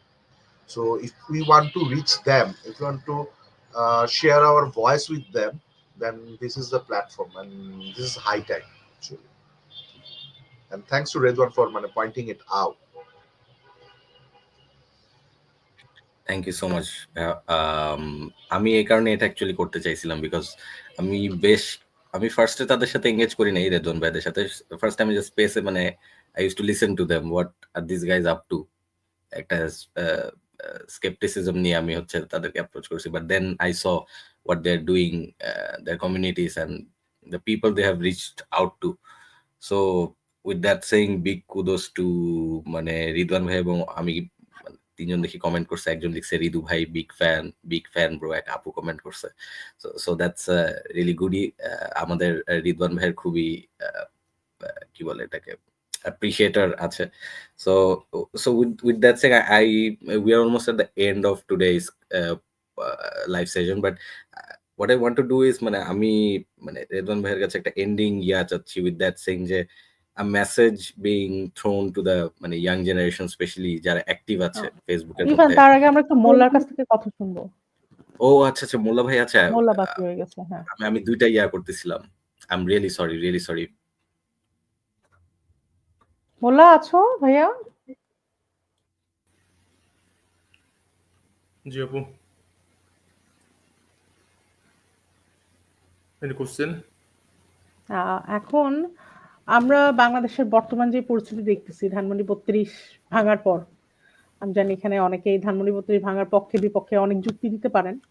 আলটিমেটলি যেটা হয়েছে হয়তো হাসিনার ভুলের কারণেই হয়েছে, এবং একটা মেয়ের ভুলের কারণে তার বাবা যেভাবে অসম্মানিত হইতে পারে, এটা দ্যাটস এ গ্রেট এক্সাম্পল। তো আসছি এই কথাটার বিষয় নিয়ে আসতেছি না, আসতেছি হচ্ছে যে এখনো আমরা দেখতেছি ডিসইনফরমেশন, মিসইনফরমেশন, গ্লোবাল পারসেপশন, এগুলো এগুলো চলতেই আছে। আপনি এই জিনিসটাকে কিভাবে দেখছেন? আচ্ছা, আমি একটু অ্যাড করি এটা, মোল্লা ভাইকে কাইন্ডলি অ্যান্সার দিবেন যে যেটা রিদওয়ান ভাই অ্যাকচুয়ালি আস্ক করছে, সিন্স মোল্লা ভাই হচ্ছে জেসিডি তে আছেন, কেন আমরা দেখতে পাচ্ছি না জেসিডি কে, যে আরো জেসিডির যত কর্মী আছে বা আপনারা যারা আছেন, কেন আপনাদেরকে আমরা টুইটারে দেখতে পাচ্ছি না এখনো? এটার অ্যান্সার প্লিজ দিবেন। আমি টুইটারে অ্যাকাউন্ট রিসেন্টলি খুলেছি, আগে অ্যাকাউন্ট ছিল, সেটা সামহাউ ডিমোলিশড। এখন সেকেন্ড যে বিষয়টা সেটা হলো যে টুইটারে আসলে আমাদের রিচ করার বিষয়টা, আমরা আমাদের দেশের সমসাময়িক বিষয়ের ক্ষেত্রে আমরা বট বাহিনীর দ্বারা যেভাবে আক্রান্ত হয়েছি, এগুলো ট্যাকেল দিতে যেতে আসলে টুইটারের দিকে মুভ করা আমাদের জন্য একটু কষ্টকর হয়ে যাচ্ছে। একটু আগেও আমি একটা পোস্ট করলাম, পোস্টটা ছিল আসলে আমাদের মাননীয় প্রিয় ছোট ভাই সার্জিস আলমকে নিয়ে। তো সার্জিস আলম রিসেন্টলি বলেছে যে আসলে 20 জুলাই তারা নাকি বিএনপির কার সাথে কথা বলেছে, এবং বিএনপি থেকে নাকি বলা হয়েছে যে তারা সরকার পতন নিয়ে কিছু ভাবছে না। এটা ইনফরমেশন নাকি মিসইনফরমেশন নাকি ডিসইনফরমেশন? আসেন এই বিষয়ে আমি একটু বলি। প্রথম যে পোস্টটা করেছিল সেটা হলো, আমার কাছে প্রমাণ আছে, এই যে, যাই হোক একটু ব্লার হচ্ছে। তো হাসনাত আব্দুল্লাহ 19 নভেম্বরে বলেছিল 18 জুলাইয়ের একটি কথোপকথন, ভাই আপনারা আপনাদের ছেলেদের রাস্তায় নামান। এবং প্রতি উত্তরে নাকি বিএনপির কেউ একজন বলেছিল আমরা আপাতত সরকার পতন নিয়ে কিছু ভাবছি না। হাসনাতের কথা অনুযায়ী এটা ছিল 18 জুলাইয়ের বক্তব্য। মজার বিষয় হলো সার্জিস বলেছে এটা 20 জুলাইয়ের বক্তব্য, আজকে বলেছে 19 নভেম্বরে বলেছিল 18 জুলাইয়ের কথা, আর সার্জিস আজকে বলেছে 20 জুলাইয়ের কথা। এবার আরেকটু মজার বিষয়ে আসি যে 16 জুলাই আমাদের ছাত্র দলের সভাপতি প্রেস ব্রিফিংয়ে bdnews24.com, সেখানে তাদেরকে ডেকে তাদেরকে ওভারঅল সব প্রেস ব্রিফিংয়ে তাদেরকে জানানো হয়েছিল সরকার হঠাতে আন্দোলনকারীদের সাহায্য চেয়েছে ছাত্রদল। এটা হচ্ছে 16 তারিখের ঘটনা। এবং 16 তারিখের ঘটনা এবং 17 জুলাই আমাদের দলের সর্বোচ্চ নেতা তারেক রহমান, সেকেন্ড সর্বোচ্চ নেতা কিংবা এখন আমাদের সুপ্রিম লিডারই বলা যায়, তারেক রহমান, তিনি জুলাই 17 তারিখে কমপ্লিট শাটডাউনের ডাক দিয়েছেন। এবং 21 তারিখে সবার প্রথমে যেটা স্বর্গীয়তে হাসিনার পতনের জন্য সর্বশক্তি দিয়ে আন্দোলনের ডাক দেওয়া, এটাও 21 তারিখে তারেক রহমান সেটা তিনি বলে ডাক দিয়েছিলেন, এবং সেটার প্রমাণ আছে। এই যে আমি সব প্রমাণ এখানে নিয়ে বসেছি। এখন এত কিছুর পরে সার্জিস কিংবা হাসনাত এরকম মিথ্যাচার কিভাবে করতে পারে? আর দ্বিতীয়ত আর একটি মজার বিষয় হলো 19 জুলাই তারা যে 20 জুলাইয়ের কথাটা বললো যে 20 জুলাই বিএনপি নেতৃত্বের সাথে কথা বলেছে, আরেকজন বললো যে 18 জুলাই কথা বলেছে। ঠিক দুইটার মিডিলে সার্জিস এবং হাসনাত দুইজনে প্রেস ব্রিফিং এ, এই যে ভিডিওটা দেখেন, সার্জিস এবং হাসনাত দুইজন এসে আন্দোলনে জ্বালাও পোড়াও কিংবা রাস্তাঘাটে যত রকমের অঘটন হয়েছে বা যা দায়ভার সম্পূর্ণ রাজনৈতিক দলের উপরে চাপিয়ে দিল তারা 19 তারিখে। এখন 19 তারিখে যদি আসলেও মানে 19 তারিখে যেটা এখানে বলেছে, 19 তারিখের এইভাবে রাজনৈতিক দলের উপর দোষ চাপানোর পরে 20 তারিখে যে যদি সার্জিস বিএনপির কোন নেতার কাছে যে যদি জিজ্ঞাসা করে যে আমরা আন্দোলনের আরো ফার্দার ভাবে চিন্তা করছি, আরো বেশি বড় পরিসরে চিন্তা করছি, তো বিএনপির নেতা তো এটা মানে আসলে উত্তর যদি দিতে হয়, সে তো এটা আসলে একটি ট্র্যাপ হিসাবে দেখবে যে আওয়ামী লীগের কেউ একজন জাস্ট তাদের গুপ্তচর হিসাবে এসে বিএনপিকে টোপ দিচ্ছে আন্দোলনের, এবং তার বিরুদ্ধে তার ইয়েতে আবার নতুন ভাবে শুরু হবে আন্দোলন, ধরপাকড়, টর্চার। এখন এভাবে মিস ইনফরমেশন সাজানো এর আগে করতো আওয়ামী লীগ, প্রত্যেক পোস্টের জন্য 50 টাকা এবং প্রত্যেকটি কমেন্টের জন্য 20 টাকা। এখন আমাদের নতুন করে শুরু হয়েছে বট বাহিনী, এবং আরেকটি সুন্দরভাবে বলতে গেলে আসলে এটা আসে হচ্ছে আল বটর বাহিনী। এবং যে আল বটর বাহিনীর শিকার খোদ জামাতের আমির নিজে হয়েছেন, এবং তার ভাষণে রিসেন্টলি তিনি বলেছেন যে 18,000 কমেন্ট এবং 11,000টি শেয়ার করা হয়েছে যে যাও তোমরা আর একটু গালি দিয়ে আসো। তাহলে বুঝতে পারছেন আসলে বিষয়টা ইনফরমেশন কিংবা ন্যারেটিভ তৈরি করার জন্য। এবং আরেকটি ইনফরমেশনের দিকে যায়, সেটা হচ্ছে যে আমাদের পিনাকি ভট্টাচার্য উনি খুব রিসেন্টলি একটি পোস্ট করেছিলেন আমাদের বিএনপির মহাসচিব মির্জা ফখরুলকে নিয়ে, এবং সেখানে তিনি পোস্ট করেছিলেন যে মির্জা ফখরুল এবং বিবিসির একটি মানে নিউজ কাটিং তিনি বানিয়েছিলেন। আমি উনার যেহেতু সবার আগে উনি পোস্ট করেছিলেন, সেক্ষেত্রে আমি উনার দোষী দিব যে উনি এই মিথ্যাটা প্রচার করেছিলেন। সেটা হলো যে মির্জা ফখরুল আলমগীর নাকি বলেছেন যে আমরা একটি গণতান্ত্রিক দল হিসাবে আওয়ামী লীগের কোনো প্রোগ্রামের বিরোধিতা করতে পারি না, অথচ এরকম কোনো স্টেটমেন্ট মির্জা ফখরুল ইসলাম আলমগীর দেননি। আর এটা দেওয়ার পরে তিনি ভুল স্বীকার করে কিছুক্ষণ পরে সে পোস্টটা ডিলিট করে দেন। কিন্তু তার থেকে মজার বিষয় হচ্ছে আল বটর বাহিনী, আমাদের প্রিয় আল বটর বাহিনী, সেই বিবিসির ওই মিথ্যা ছবিটা নিয়ে এখন পর্যন্ত সব জায়গাতে প্রচার করে বেড়াচ্ছে যে মির্জা ফখরুল এভাবে বলেছেন। এবং মির্জা ফখরুল যা যা স্টেটমেন্ট এখন দিয়েছেন, ঠিক 5 থেকে 10 দিন পরে জামাতের আমির একই স্টেটমেন্ট দিয়েছেন, কিন্তু তাদের মুনাফিকি চলতে আছে। কি হবে সেটা আমরা সবাই জানি। আসলে এভাবে পলিটিক্স এইভাবে মানে এত ন্যাস্টি হতে পারে এটা ধারণা বাইরে ছিল। আওয়ামী লীগের আমলে খারাপ ছিল, ওরা খারাপ ছিল, অত্যাচার করেছে, আমাদেরকে হত্যা করেছে, সবকিছু করেছে, কিন্তু তারপরেও আসলে এত সংঘবদ্ধভাবে মিথ্যাচার ওরা করতে পারেনি যা এখন চলছে। আর যেহেতু একটা পাবলিক সেন্টিমেন্ট চলছে, কিছু মানুষের ক্ষেত্রে কিছু মানুষের একটু পাবলিক সেন্টিমেন্ট ক্রিয়েট হয়েছে, যেমন সমন্বয়কদেরকে এখন একটা মানে জনসাধারণের মধ্যে তাদের একটি গ্রহণযোগ্যতা আছে, তারা ভোট একটা হয়তো বা পাবে না, কিন্তু খুব সম্ভাবনা আছে যে তারা যা বলে মানুষ হয়তো অনেক ক্ষেত্রে তাদেরকে চিন্তা করে যে তারা হয়তো কথাটি সত্য বলছে। সেখানে তারা একটি মিথ্যা কথা ভেবে বলে দিল। হাসনাত বলেছিল 18 জুলাই নাকি বিএনপির কাছ থেকে কোনো সাহায্য পায়নি, বিএনপি নাকি সরকার পতনের আন্দোলনে রাজি হয়নি। আবার সার্জিস এসে বলছে 20 তারিখে। আসলে কোনটা ধরবো? আমি তো ধরে আছি 19 তারিখের প্রেস ব্রিফিং, যেখানে সার্জিস বলেছিল যে আন্দোলনে যা জ্বালাও করা হচ্ছে সবকিছু রাজনৈতিক দলের কাজ। আচ্ছা, এখানে রিদওয়ান ভাই আছে, ওনার আমি যতদূর জানি একটা ইয়া আছে, ফ্যাক্ট চেকিং এর অনেক পায়তারা আছে। সো এটা এখন দুই ভাবে সলভ হওয়া যায়। আমি এটা নিয়ে দুই পক্ষকে দোষ দিতে চাই। কেন? কারণ হচ্ছে এটা নিয়ে আমি বিস্তরভাবে ঘাটাঘাটি। আমি কি বলবো একটু? অবশ্যই। হ্যাঁ, অবশ্যই। দুই পক্ষ কাজটা কি করে সবচেয়ে বেশি করে হইতেছে ফটো ফ্রেম কপিটা দুই পক্ষ করে। এখন আমি নিউট্রাল জায়গা থেকে বলবো দুই পক্ষকে কেন বলতেছি সেটা আপনি লাইক যে কোনো নাম দিয়ে পদ বাহিনী কিংবা যাই বলতে পারেন, দুই পক্ষকে কেন বলতেছি, কারণ আমি মানে এগুলো দেখি আর কি, মানে মিলাই। যেমন আমি একটা ঘটনা বলি, এই যে ইলিয়াসের, আমি জাস্ট ইনসিডেন্ট বলতেছি, ওই ইনসিডেন্টের পরে দুই পক্ষ থেকে কিভাবে ফটো ফ্রেম কপি হয়েছে দেখেন। ইলিয়াসের একটা ভিডিও, সেটা হচ্ছে ইয়াকে ছিল না, ওই যে নাম কি ওনার, শেখ মুজিবুর রহমান, ডালিম সাহেব কাজ ছিলেন। আনার পর লাইক এটা নিয়ে তো লাইক ফেসবুক বলেন টুইটার বলেন এটা নিয়ে কথাবার্তা হইতেছিল। তো ফার্স্টে একটা ফটো ফ্রেম বের হইছে যে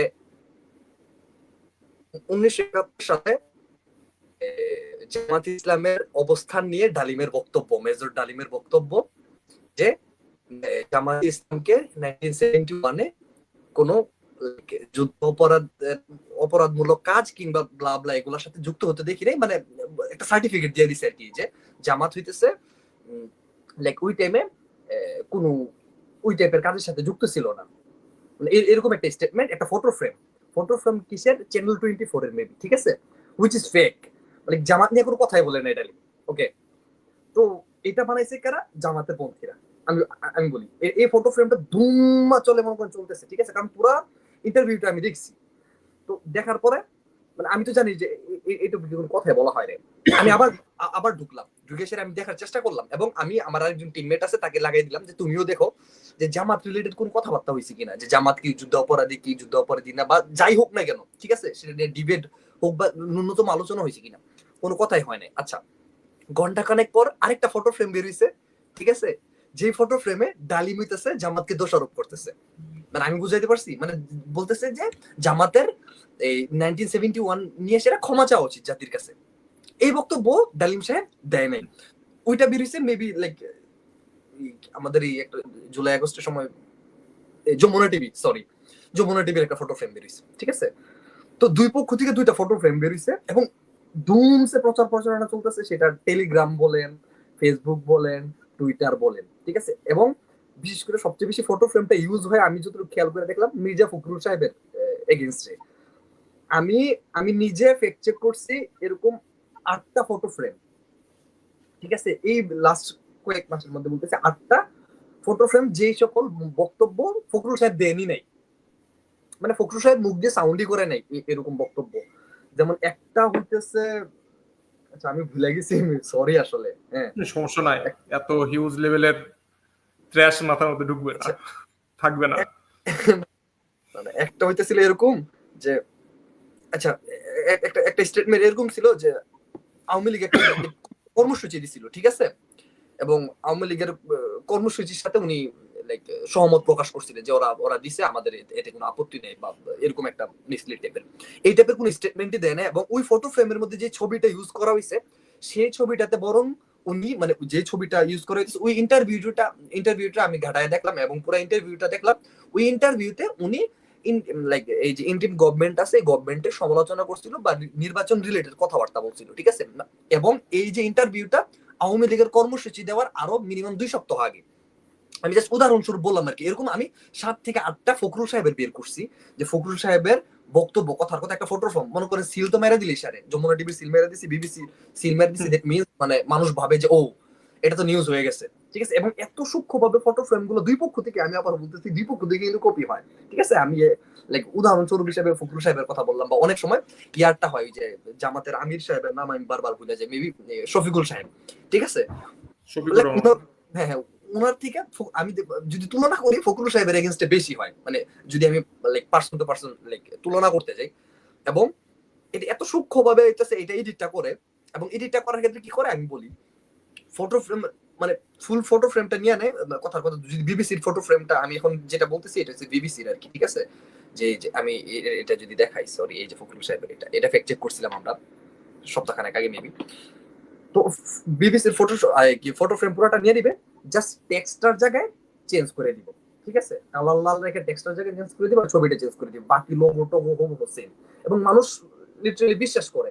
এবং এই ফটো ফ্রেম কপি নিয়ে আজকে একটা কথা বলবো আমি, লাইক এটা ইভান ভাই জানে, স্পেসে আমি বলতেছিলাম, আমাদের একজন প্রমিনেন্ট জার্নালিস্ট আছেন, জুলকারনাইন সামি ভাইয়ের ফ্রেন্ড বলা যায়, সেটা হচ্ছে রোমিও ভাই, তার সাথে বেশ কয়েকবার আমাদের ইভান ভাইয়ের কনভারসেশন হয়েছে।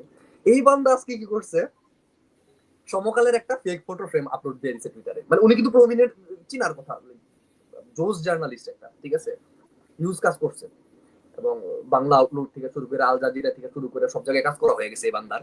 এই বান্দা আজকে একটা ফটো ফ্রেম আপলোড দিচ্ছে সমকালের এবং লেখা আছে যে সেনাবাহিনীর গুলিতে নোয়াখালী, বরিশাল মেবি ওই জায়গায় ছাত্রলীগের একজন নিহত হয়েছে।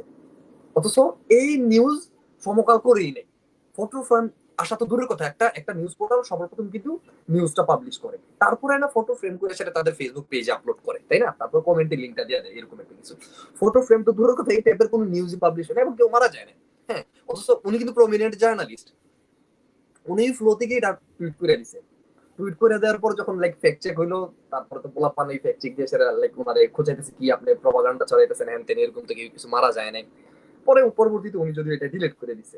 তো আমি এটা কেন বললাম, কারণ হইতেছে মানে আমার আপনার সাধারণ মানুষের চিন্তা করার, যেমনি চিন্তা করে জার্নালিস্টরা কিন্তু আরেকটু অন্য ওয়েতে চিন্তা করে আর কি, ঠিক আছে?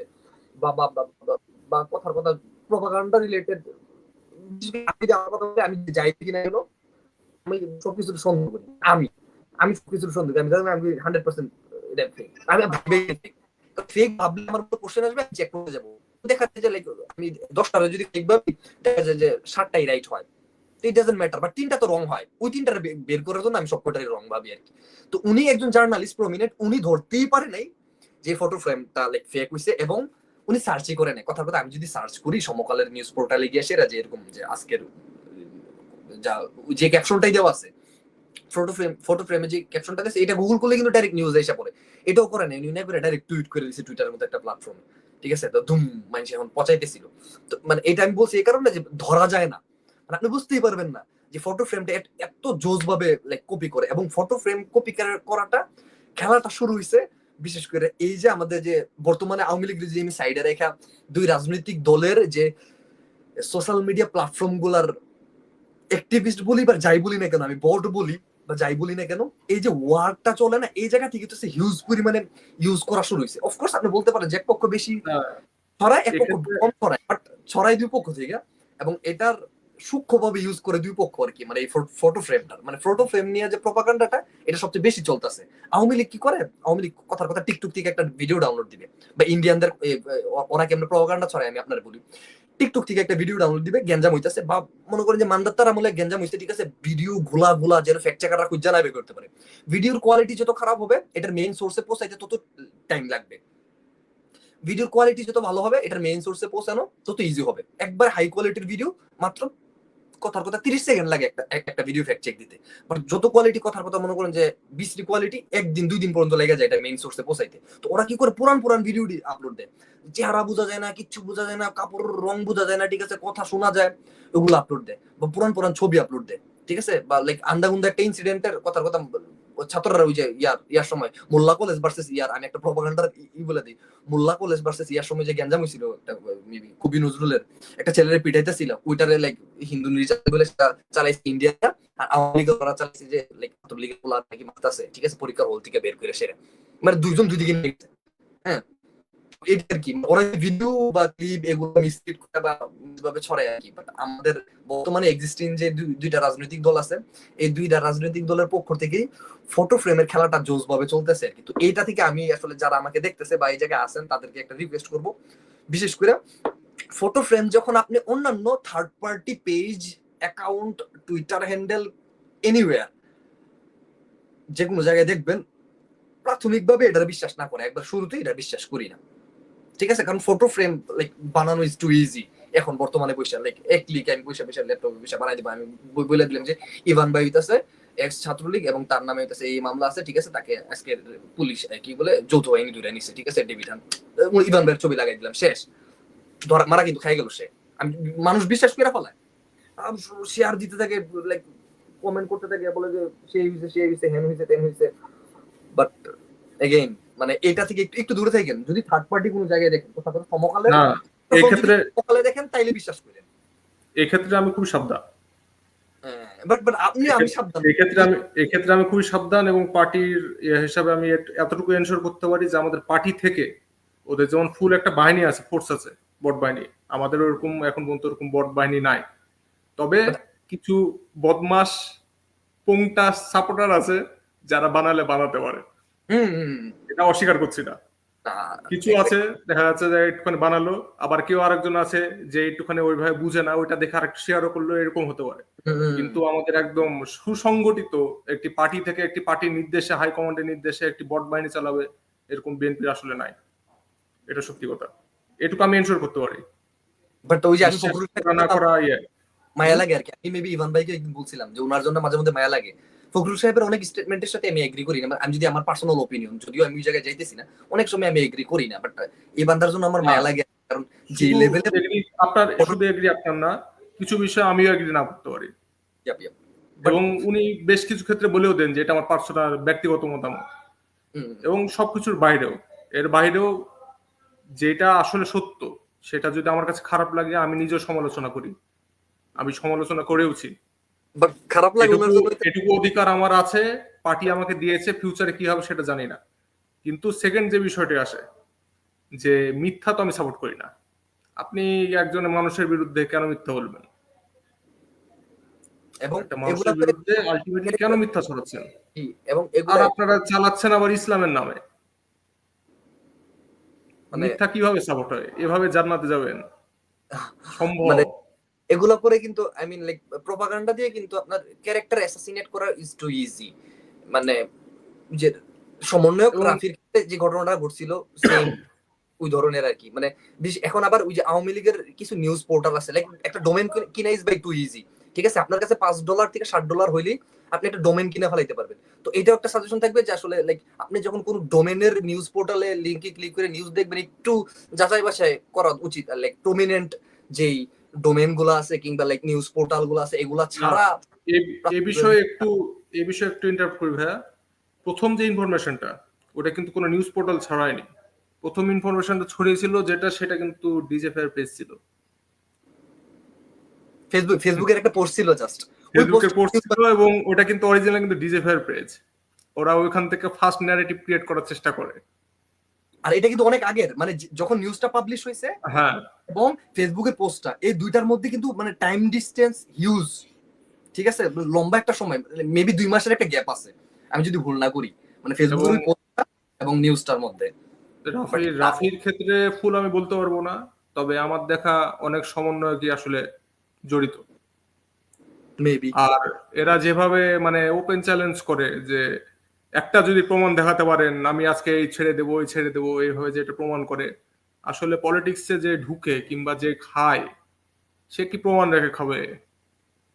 পলক তো কিছুদিন আগে কোর্ট থেকে একটি পেলো, মানে ছাড় পেলো যে তার বিরুদ্ধে কোনো যে নাই, দুর্নীতির কোনো মানে অভিযোগ, সত্যতার প্রমাণ পায়নি আদালত। আপনি কি এটা বিশ্বাস করেন আদৌ যে পলকের নামে কোনো দুর্নীতি নাই? আমার ইনফরমেশন মতে তো সেই সিংড়া এলাকাতে প্রায় 7,000 বিঘা জমি তার নামে বেনামে বিভিন্ন ভাবে সে দখল করেছে কিংবা কিনেছে। এখন আদালত যদি না পায়, কিংবা আদালত তো প্রমাণের উপর বিশ্বাস করে, এখন আমি ধরেন আপনি আমার ফ্রেন্ড হন, আমি আপনার নামে একটি জমি কিনে রাখলাম যে আপনি ভোগ করেন, আমাকে কিছু দেন, কিংবা ভবিষ্যতে আপনার কাছ থেকে আমি নিয়ে নেব, এরকম সিস্টেমে যদি আপনার সাথে কোনো যদি আমার একটি চুক্তি হয়, সেই ক্ষেত্রে আপনি যদি আদালত প্রমাণ দেখাতে গেলে তো আপনার নামে দলিল পেতে পারে, আমার নামে তার দলিল পাবে না।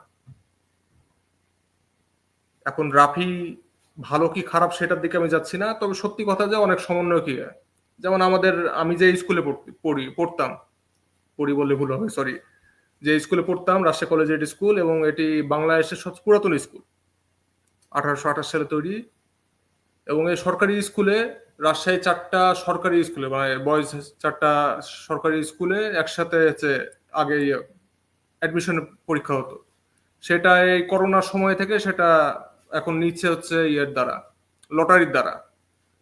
এখন কিছুদিন আগে আমার আরেকটা জুনিয়রের কাছ থেকে অভিযোগ পেলাম, সে মানে বৈষম্যর সাথেই জড়িত কিছুটা, কোন পদ নাই কিন্তু বৈষম্যর সাথে জড়িত। এবং তার থেকেও মজার বিষয় হলো যে সেই ক্লেম করেছে এবং আমার কাছে অভিযোগ করলো যে ভাই, ভর্তির সময় লটারিতে কারচুপি করার জন্য বিভিন্ন চাচ্ছে, কোনো সমন্বয়কে যদি কল করান, সমন্বয়কে দিয়ে যদি কল করান, তাহলে আপনার রেকমেন্ডেশনের ভর্তিটা একটু সোজা হবে। এবং সেক্ষেত্রে কিছু টাকা লেনদেনও চলেছে। এখন বিষয়গুলো এভাবে তো হয় না। আর তার থেকে আরেকটি বড় বিষয়, উপদেষ্টা মণ্ডলী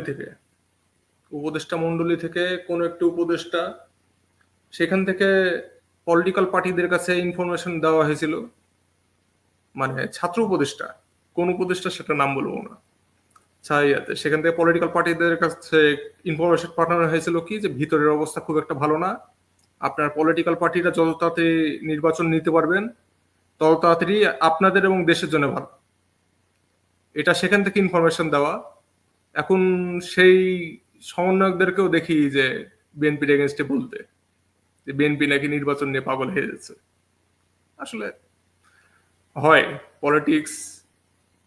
পলিটিক্স আসলে খারাপ মানুষকে অ্যাট্রাক্ট করে আর ভালো মানুষকে ভালো থাকতে দেয় না, এটা হচ্ছে সবচেয়ে বড় বিষয়।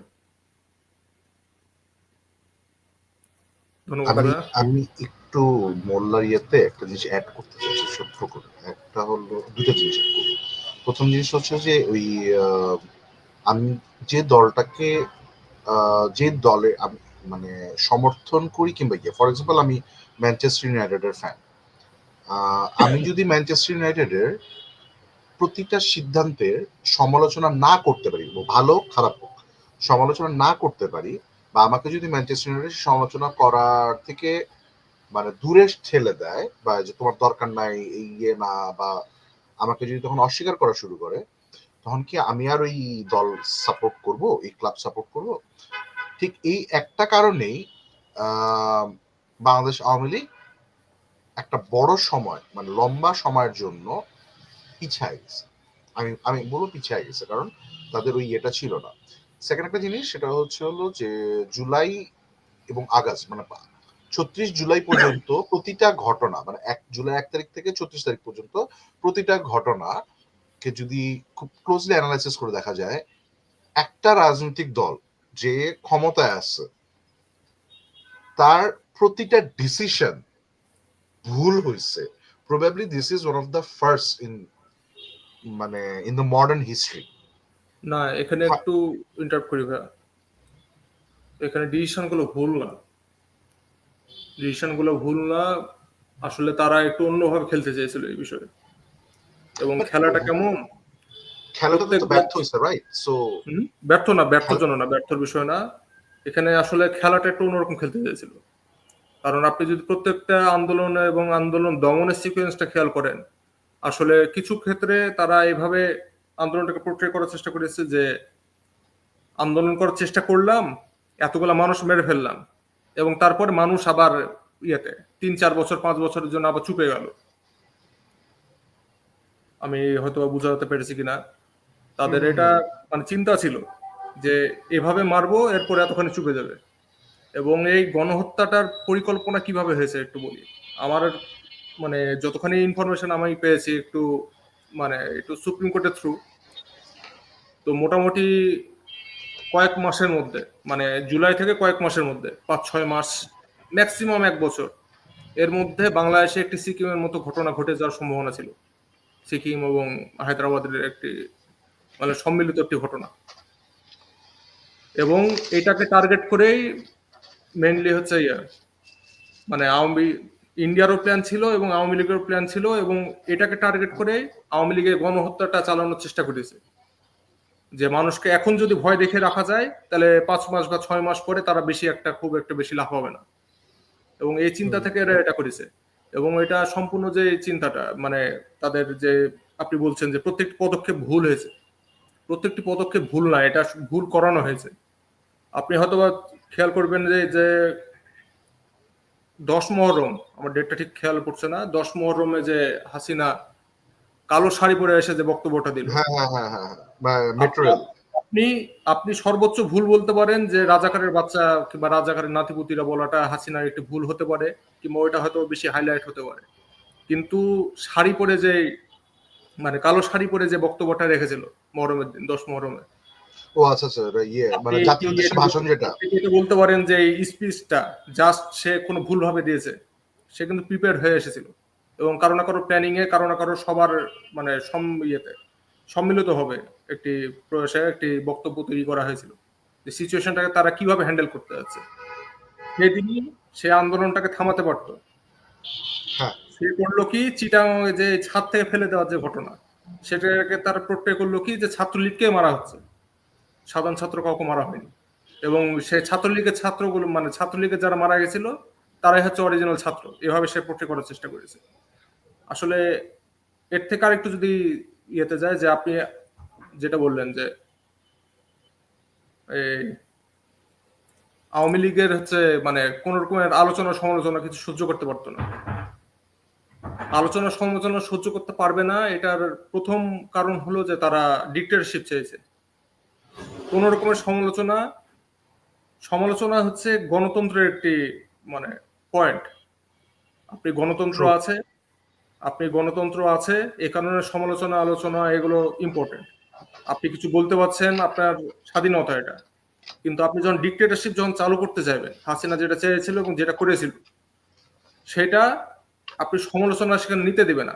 সমালোচনায় একটি সমালোচনা, যেমন এই রাজাকারের নাতিপুতির যে ঘটনা, ওই একটি সমালোচনা থেকে কিন্তু অনেক দূর আগে গেছে। এই কারণে তারা সমালোচনা সহ্য করতে পারতো না। এটা হচ্ছে মেন কারণ। কারণ হাসিনা হচ্ছে জাস্ট বাংলাদেশের আসনে বসা একটা পুতুল। সে মহিলার কোনো সেন্স ছিল না, কোনো পলিটিক্যাল আসলে বুদ্ধি ছিল না, ক্রিমিনাল বুদ্ধি ছিল কিছু, এই ছিল।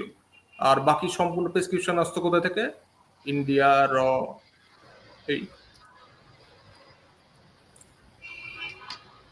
ইন্টারভিউ করার জন্য সরি, আর কিছু বলতে না চাইলে বলেন। ওয়েল আরেকটা জিনিস হচ্ছে যে একটা হচ্ছে যে মানে প্রত্যেকটা দলের নিজস্ব সমালোচনা নেতাকর্মী থেকে শুরু করে সাধারণ জনগণের সমালোচনা গ্রহণ করার ক্ষমতাটা থাকতে হবে। আমি আশা করব যে অন্যান্য পলিটিক্যাল পার্টি যেগুলো নতুন নতুন হচ্ছে, জাতীয় নাগরিক কমিটি হতে পারে বা অন্য যেই দলই হোক না কেন, সেটা বিএনপি হোক, জাতীয় পার্টি হোক কিংবা অন্য রাজনৈতিক দলগুলো হোক, অনেকগুলো পার্টি আছে এখন ইয়েতে, ইভেন মানে একেবারে নতুন ইয়ে হওয়া আমাদের পার্টি বা ইয়ে, মানে যেটাই হোক না কেন তাদেরকে নিজেদের সমালোচনাটা নিতে পারতে হবে। সেকেন্ড সমালোচনা জিনিসটা খুব ইম্পর্টেন্ট, তবে সমালোচনা নিতে রাজি আছি, মিথ্যা কিভাবে নিব ভাইয়া? এখন মিথ্যাটা মানে মিথ্যাকে তো সত্য দিয়ে এখানে বেঁধে যাচ্ছে। হ্যাঁ, আমি আসলে বলতে চাচ্ছিলাম মানে প্রতিপক্ষের হামলা থেকে নিজেকে রক্ষা করাচ্ছে আগে নিজের ডিসিশনটা, নিজের বাড়িতে যে ডিসিশন হচ্ছে বা নিজেদের মধ্যকার সমালোচনাটা কে গ্রহণ করে আরো ভালো কিভাবে হওয়া যায় সেটার দিকে আগানোর চেষ্টা করা আর কি, রাদার দেন লাইক মানে বাইরে থেকে আমি কি শুনতেছি। আমার প্রতিবেশী আমাকে নিয়ে অনেক খারাপ কথা বলতে পারে, কিন্তু আমার মা বা বাবা যখন বলতেছে তখন আমি যদি শুনতে পারতেছি কিনা সেটা হচ্ছিল তার বিষয়। অধিকাংশ ক্ষেত্রে আমরা পারি না, আমি নিজে অন্তত পারি না। সো আমার আসলে এটা বলাটা খুব কতটুকু মানে উচিত আমি জানি না, কিন্তু একটা রাজনৈতিক দল কাছ থেকে এটাই কাম্যতা থাকবে যে যেহেতু বাংলাদেশ একটা গণতান্ত্রিক ইয়ের দিকে আমরা আবার ফিরে যাচ্ছি, যাওয়ার চেষ্টা করতেছি, তো সেটাকে অব্যাহত রাখার জন্য প্রতিটা দলেরই উচিত হবে যে নিজেদের আত্মসমালোচনা জায়গাটাকে পরিষ্কার রাখা, সেখানে যেন মানে কোনো বাধা বা সেন্সরশিপ না আসে। আর আরেকটা হলো যে আমাদের মানে জনগণ কতটুক ইউনাইটেড বা কতটুক ইয়ে আছে এটা আসলে এখন তো বোঝা যাবে না। জিনিসটা নির্বাচন হলে হয়তো বা আমরা আর একটু মানে ক্ল্যারিটি পাবো যে মানে কোন জায়গাটা অবস্থান এখন করতেছি। কারণ 2000 লাস্ট খুব ভালোভাবে ভোট হয়েছে 2008 সালে, আজ প্রায় 16 বছর, রাইট? হ্যাঁ, 8-16 ইয়ে। তাহলে এই 16 বছর পরে মানে অনেকগুলো জেনারেশন পার হয়ে গেছে, অনেক মানুষ এখন নাই যারা হয়তো বা ভোটে সামিল হতে 8 সালের নির্বাচন ফেয়ার হয়নি ভাইয়া। নতুন যে ইয়ে আসছে 8-এর নির্বাচন ফেয়ার না হলে 2001-এর নির্বাচনও ফেয়ার হয়নি। ক্লেম করতে পারেন, বাট 8-এর নির্বাচন ফেয়ার হয়নি। সেক্ষেত্রে 96 নির্বাচনও ফেয়ার হয় নাই, 90 নির্বাচনও ফেয়ার হয়নি। অসম্ভব না। মানে আমরা মানে আপনার ক্লেমকেও ডিনাই করতে পারছি না, কিন্তু যদি 8-এর নির্বাচন কথা বলেন, 8-এর হ্যাঁ তো আমি ওটাই বলতেছি যে যতটুক পারা গেছে আর কি, যেটা ইয়ে আর কি, একান্ত তো মানে আটে তো আর 18-র মতো কিংবা 24-এর মতো রাতের মধ্যে গিয়ে না কিংবা না মানে রাতের মৃত্যু নির্বাচনের দেখতে না, গিয়ে তবে ভোট হয় নাই। ইনফরমেশনে বেশ কিছু না না, ওটা মানে ওটা ওটা থাকতে পারে। ইনফরমেশন অনুযায়ী I don't want to go there, কারণ ওখানে গেলে আমাকে 2001 টেনে নিয়ে আসতে হবে, ওখানে গেলে আমাকে 90 টেনে নিয়ে আসতে হবে। হ্যাঁ, এত দূর আসলে যেতে চাচ্ছি না। মানে যেটা বলতে চাই সেটা হচ্ছে যে এই 16 বছর আসলে মিলেনিয়াল থেকে শুরু করে আবার আমরা যখন ভোটাধিকার প্রাপ্ত হই তখন আওয়ামী লীগ ভোটে আসলো, বা ভোটাধিকার প্রাপ্ত হতে যাচ্ছে এই সময় ভোটে আসলো। এরপরে তো 2 জেনারেশন 3 জেনারেশন চলে আসছে, এখন জেন আলফা গিয়ে ভোট দিবে। সো তারা কি চিন্তা করতেছে এটা আসলে নির্বাচনের ক্ষেত্রে বোঝা যাবে, এবং নির্বাচনটা আসলে তাড়াহুড়া না করে ধীর স্থির ভাবে করাটা ভালো। কিন্তু আমরা আসলে আমাদের ডিসইনফরমেশন অনেক দূরে সরে গেছি। বাট আমি আসলে অনেস্টলি স্পিকিং আমার বর্তমান গত কয়েক দিনের বা গত এক সপ্তাহে বৈষম্য বিরোধী বলি কিংবা সমন্বয়কদের ইয়ে থেকে বলি যে ডিসিশন গুলো নেওয়া হয়েছে, এগুলো প্রবাবলি আমাদেরকে একটু হইলেও মানে ওভারঅল ইন টোটালি আর কি, মানে শুধুমাত্র একটা পক্ষ বা দুইটা পক্ষ না, সবাইকে কম বেশি একটা এই আওয়ামী লীগকে আবার একটা গ্রাউন্ড করে দিল, মানে তাদের রাজনীতিটা টিকায় রাখার আর কি। হ্যাঁ, যদি আমি বলতে চাই যে গণশত্রু হিসেবে যদি চিহ্নিত করি তাহলে তাদেরকে একটা গ্রাউন্ড করে দেওয়া হলো। আবার মানে যদি একেবারে নিউট্রাল অ্যাঙ্গেল থেকে বলি তাহলে আমি একটু বলবো যে হ্যাঁ, Awami League probably they got a life line, and now we have to see যে তারা লাইফ লাইনটা কিভাবে ইউজ করে। তাদেরকে আসলে লাইফ লাইনে ইউজ করতে দেওয়াটা ঠিক হবে না, এটাই হচ্ছে লাইফলাইনের বিষয়টা একটু অন্যদিকে। খেলাটা চলছে জলপাই বাগানে। হ্যাঁ, অবশ্যই অবশ্যই জলপাই বাগান তো 5 তারিখের পর থেকে খেলা শুরু হয়ে গেছে, 5 তারিখ আগে থেকে খেলাটা চলছে জলপাই বাগানে, এবং জলপাই বাগানের খেলাটা কেমন চলছে যে একটি পার্টিকে যারা ভোট খুব বেশি পায় না তাদেরকে ক্ষমতাতে নিয়ে যাওয়ার একটি মোহ দিয়ে বট বাহিনী নামিয়েছে। এটা প্রথম পয়েন্ট। দ্বিতীয় পয়েন্ট যেটা, আওয়ামী লীগকে নিষিদ্ধ করা, কিংবা আপনি আওয়ামী লীগকে নিষিদ্ধ করার না, বিএনপি সেটা বিচারের মাধ্যমে চায় প্রথম থেকে, কিন্তু চুপকে যেটা হওয়া হটানো। উচিত, হুম, যেটা হওয়া উচিত মানে বিচারের হ্যাঁ, মাধ্যমেই। বিচারের মাধ্যমে না হলে আপনাকে যেটা একটু বলি একটি বিষয়, সেটা হলো যে আপনি নির্বাহী আদেশ তো জামাত এখনো নিষিদ্ধ। হ্যাঁ, নির্বাহী আদেশে জামাত এখনো নিষিদ্ধ। এই নিষিদ্ধর আসলে কি দাম? এই নিষিদ্ধর আলটিমেটলি বাংলাদেশের প্রেক্ষাপটে কি দাম? একটি বিচারের মাধ্যমে হলে জিনিসটা পার্মানেন্ট হবে, যারা কালপ্রিট তাদের বিচার হবে, তারা শাস্তি পাবে। আওয়ামী লীগকে নিষিদ্ধ করা এটা বেস্ট ওয়ে। আর true. এর বাইরে আর একটা বিষয় যে চুপ্পুকে সরানোর বিষয়ে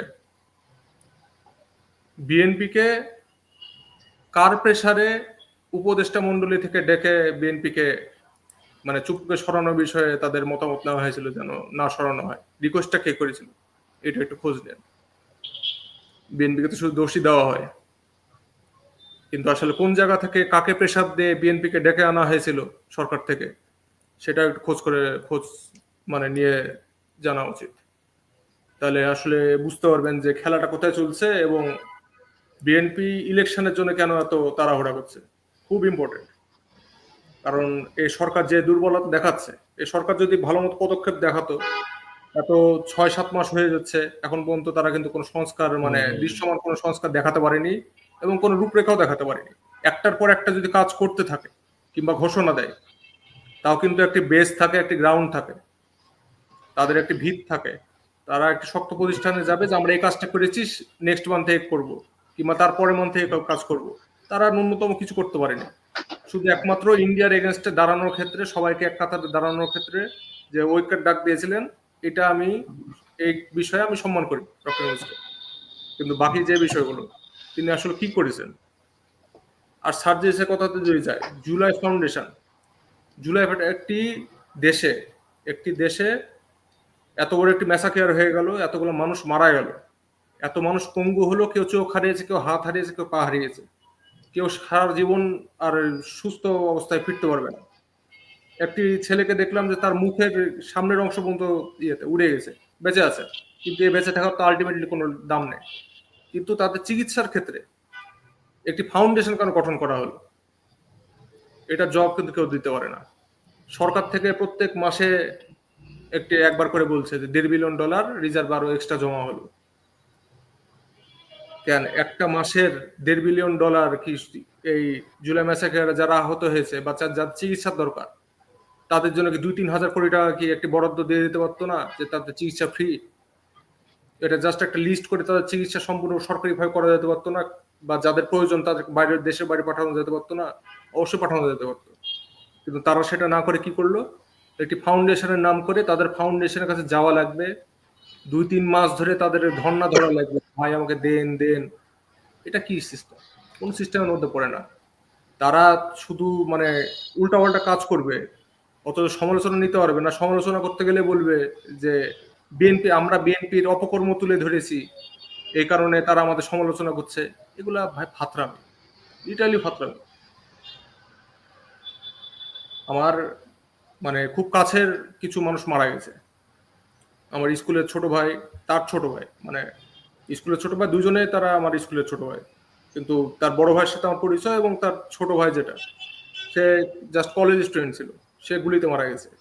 আমার আর একটা ছোটবেলার ফ্রেন্ড, স্কুল টাইমের ফ্রেন্ড, সে আইউটিতে পড়তো, ইয়েতে জাহিদুজ্জামান তানবিন, আপনারা হয়তো চিনেন, যে আইউটি থেকে একজনই মারা গেছে, সেও আমার ফ্রেন্ড। এবং যেদিন প্রথম আমি দেখলাম যে মানে সে মানে মরা অবস্থায় পড়ে আছে এবং তার মা তাকে ধরে আহাজারি করে কান্নাকাটি করছে, আসলে এগুলো ক্ষেত্রে আপনারা কিভাবে মানে এক্সপেক্ট করেন যে কোন রকম কোনো কথাই বলবো না আমরা? আপনারা একটা ফাউন্ডেশন করে নাটক করবেন যে আমরা এই সাহায্য করছি, শেষ পর্যন্ত সমালোচনা সেই মানে সহ্য করতে না পেরে তো আপনি ফাউন্ডেশন থেকে বের হয়ে গেলেন। কিন্তু ফাউন্ডেশন থেকে যে বের হয়ে গেলেন, ফাউন্ডেশন যে কদিন ছিলেন সে কদিনের জবাবদিহিটা কি আপনি করতে পারবেন? করতে তো পারবেন না। আপনি আপনার ওখানে কেউ সমালোচনা করলে আপনি কমেন্টে যে একদম সালমান মুক্তাদিরের মতো সাবেজ রিপ্লাই দিবেন, তুমি দায়িত্ব নাও, এই নাও ওই নাও। এগুলা বেহায়াপনা। একজন রাজনৈতিক কর্মী হিসাবে আমার এই মুখের ভাষা ব্যবহার করা উচিত না, কিন্তু এগুলো বেহায়াপনা। ধন্যবাদ।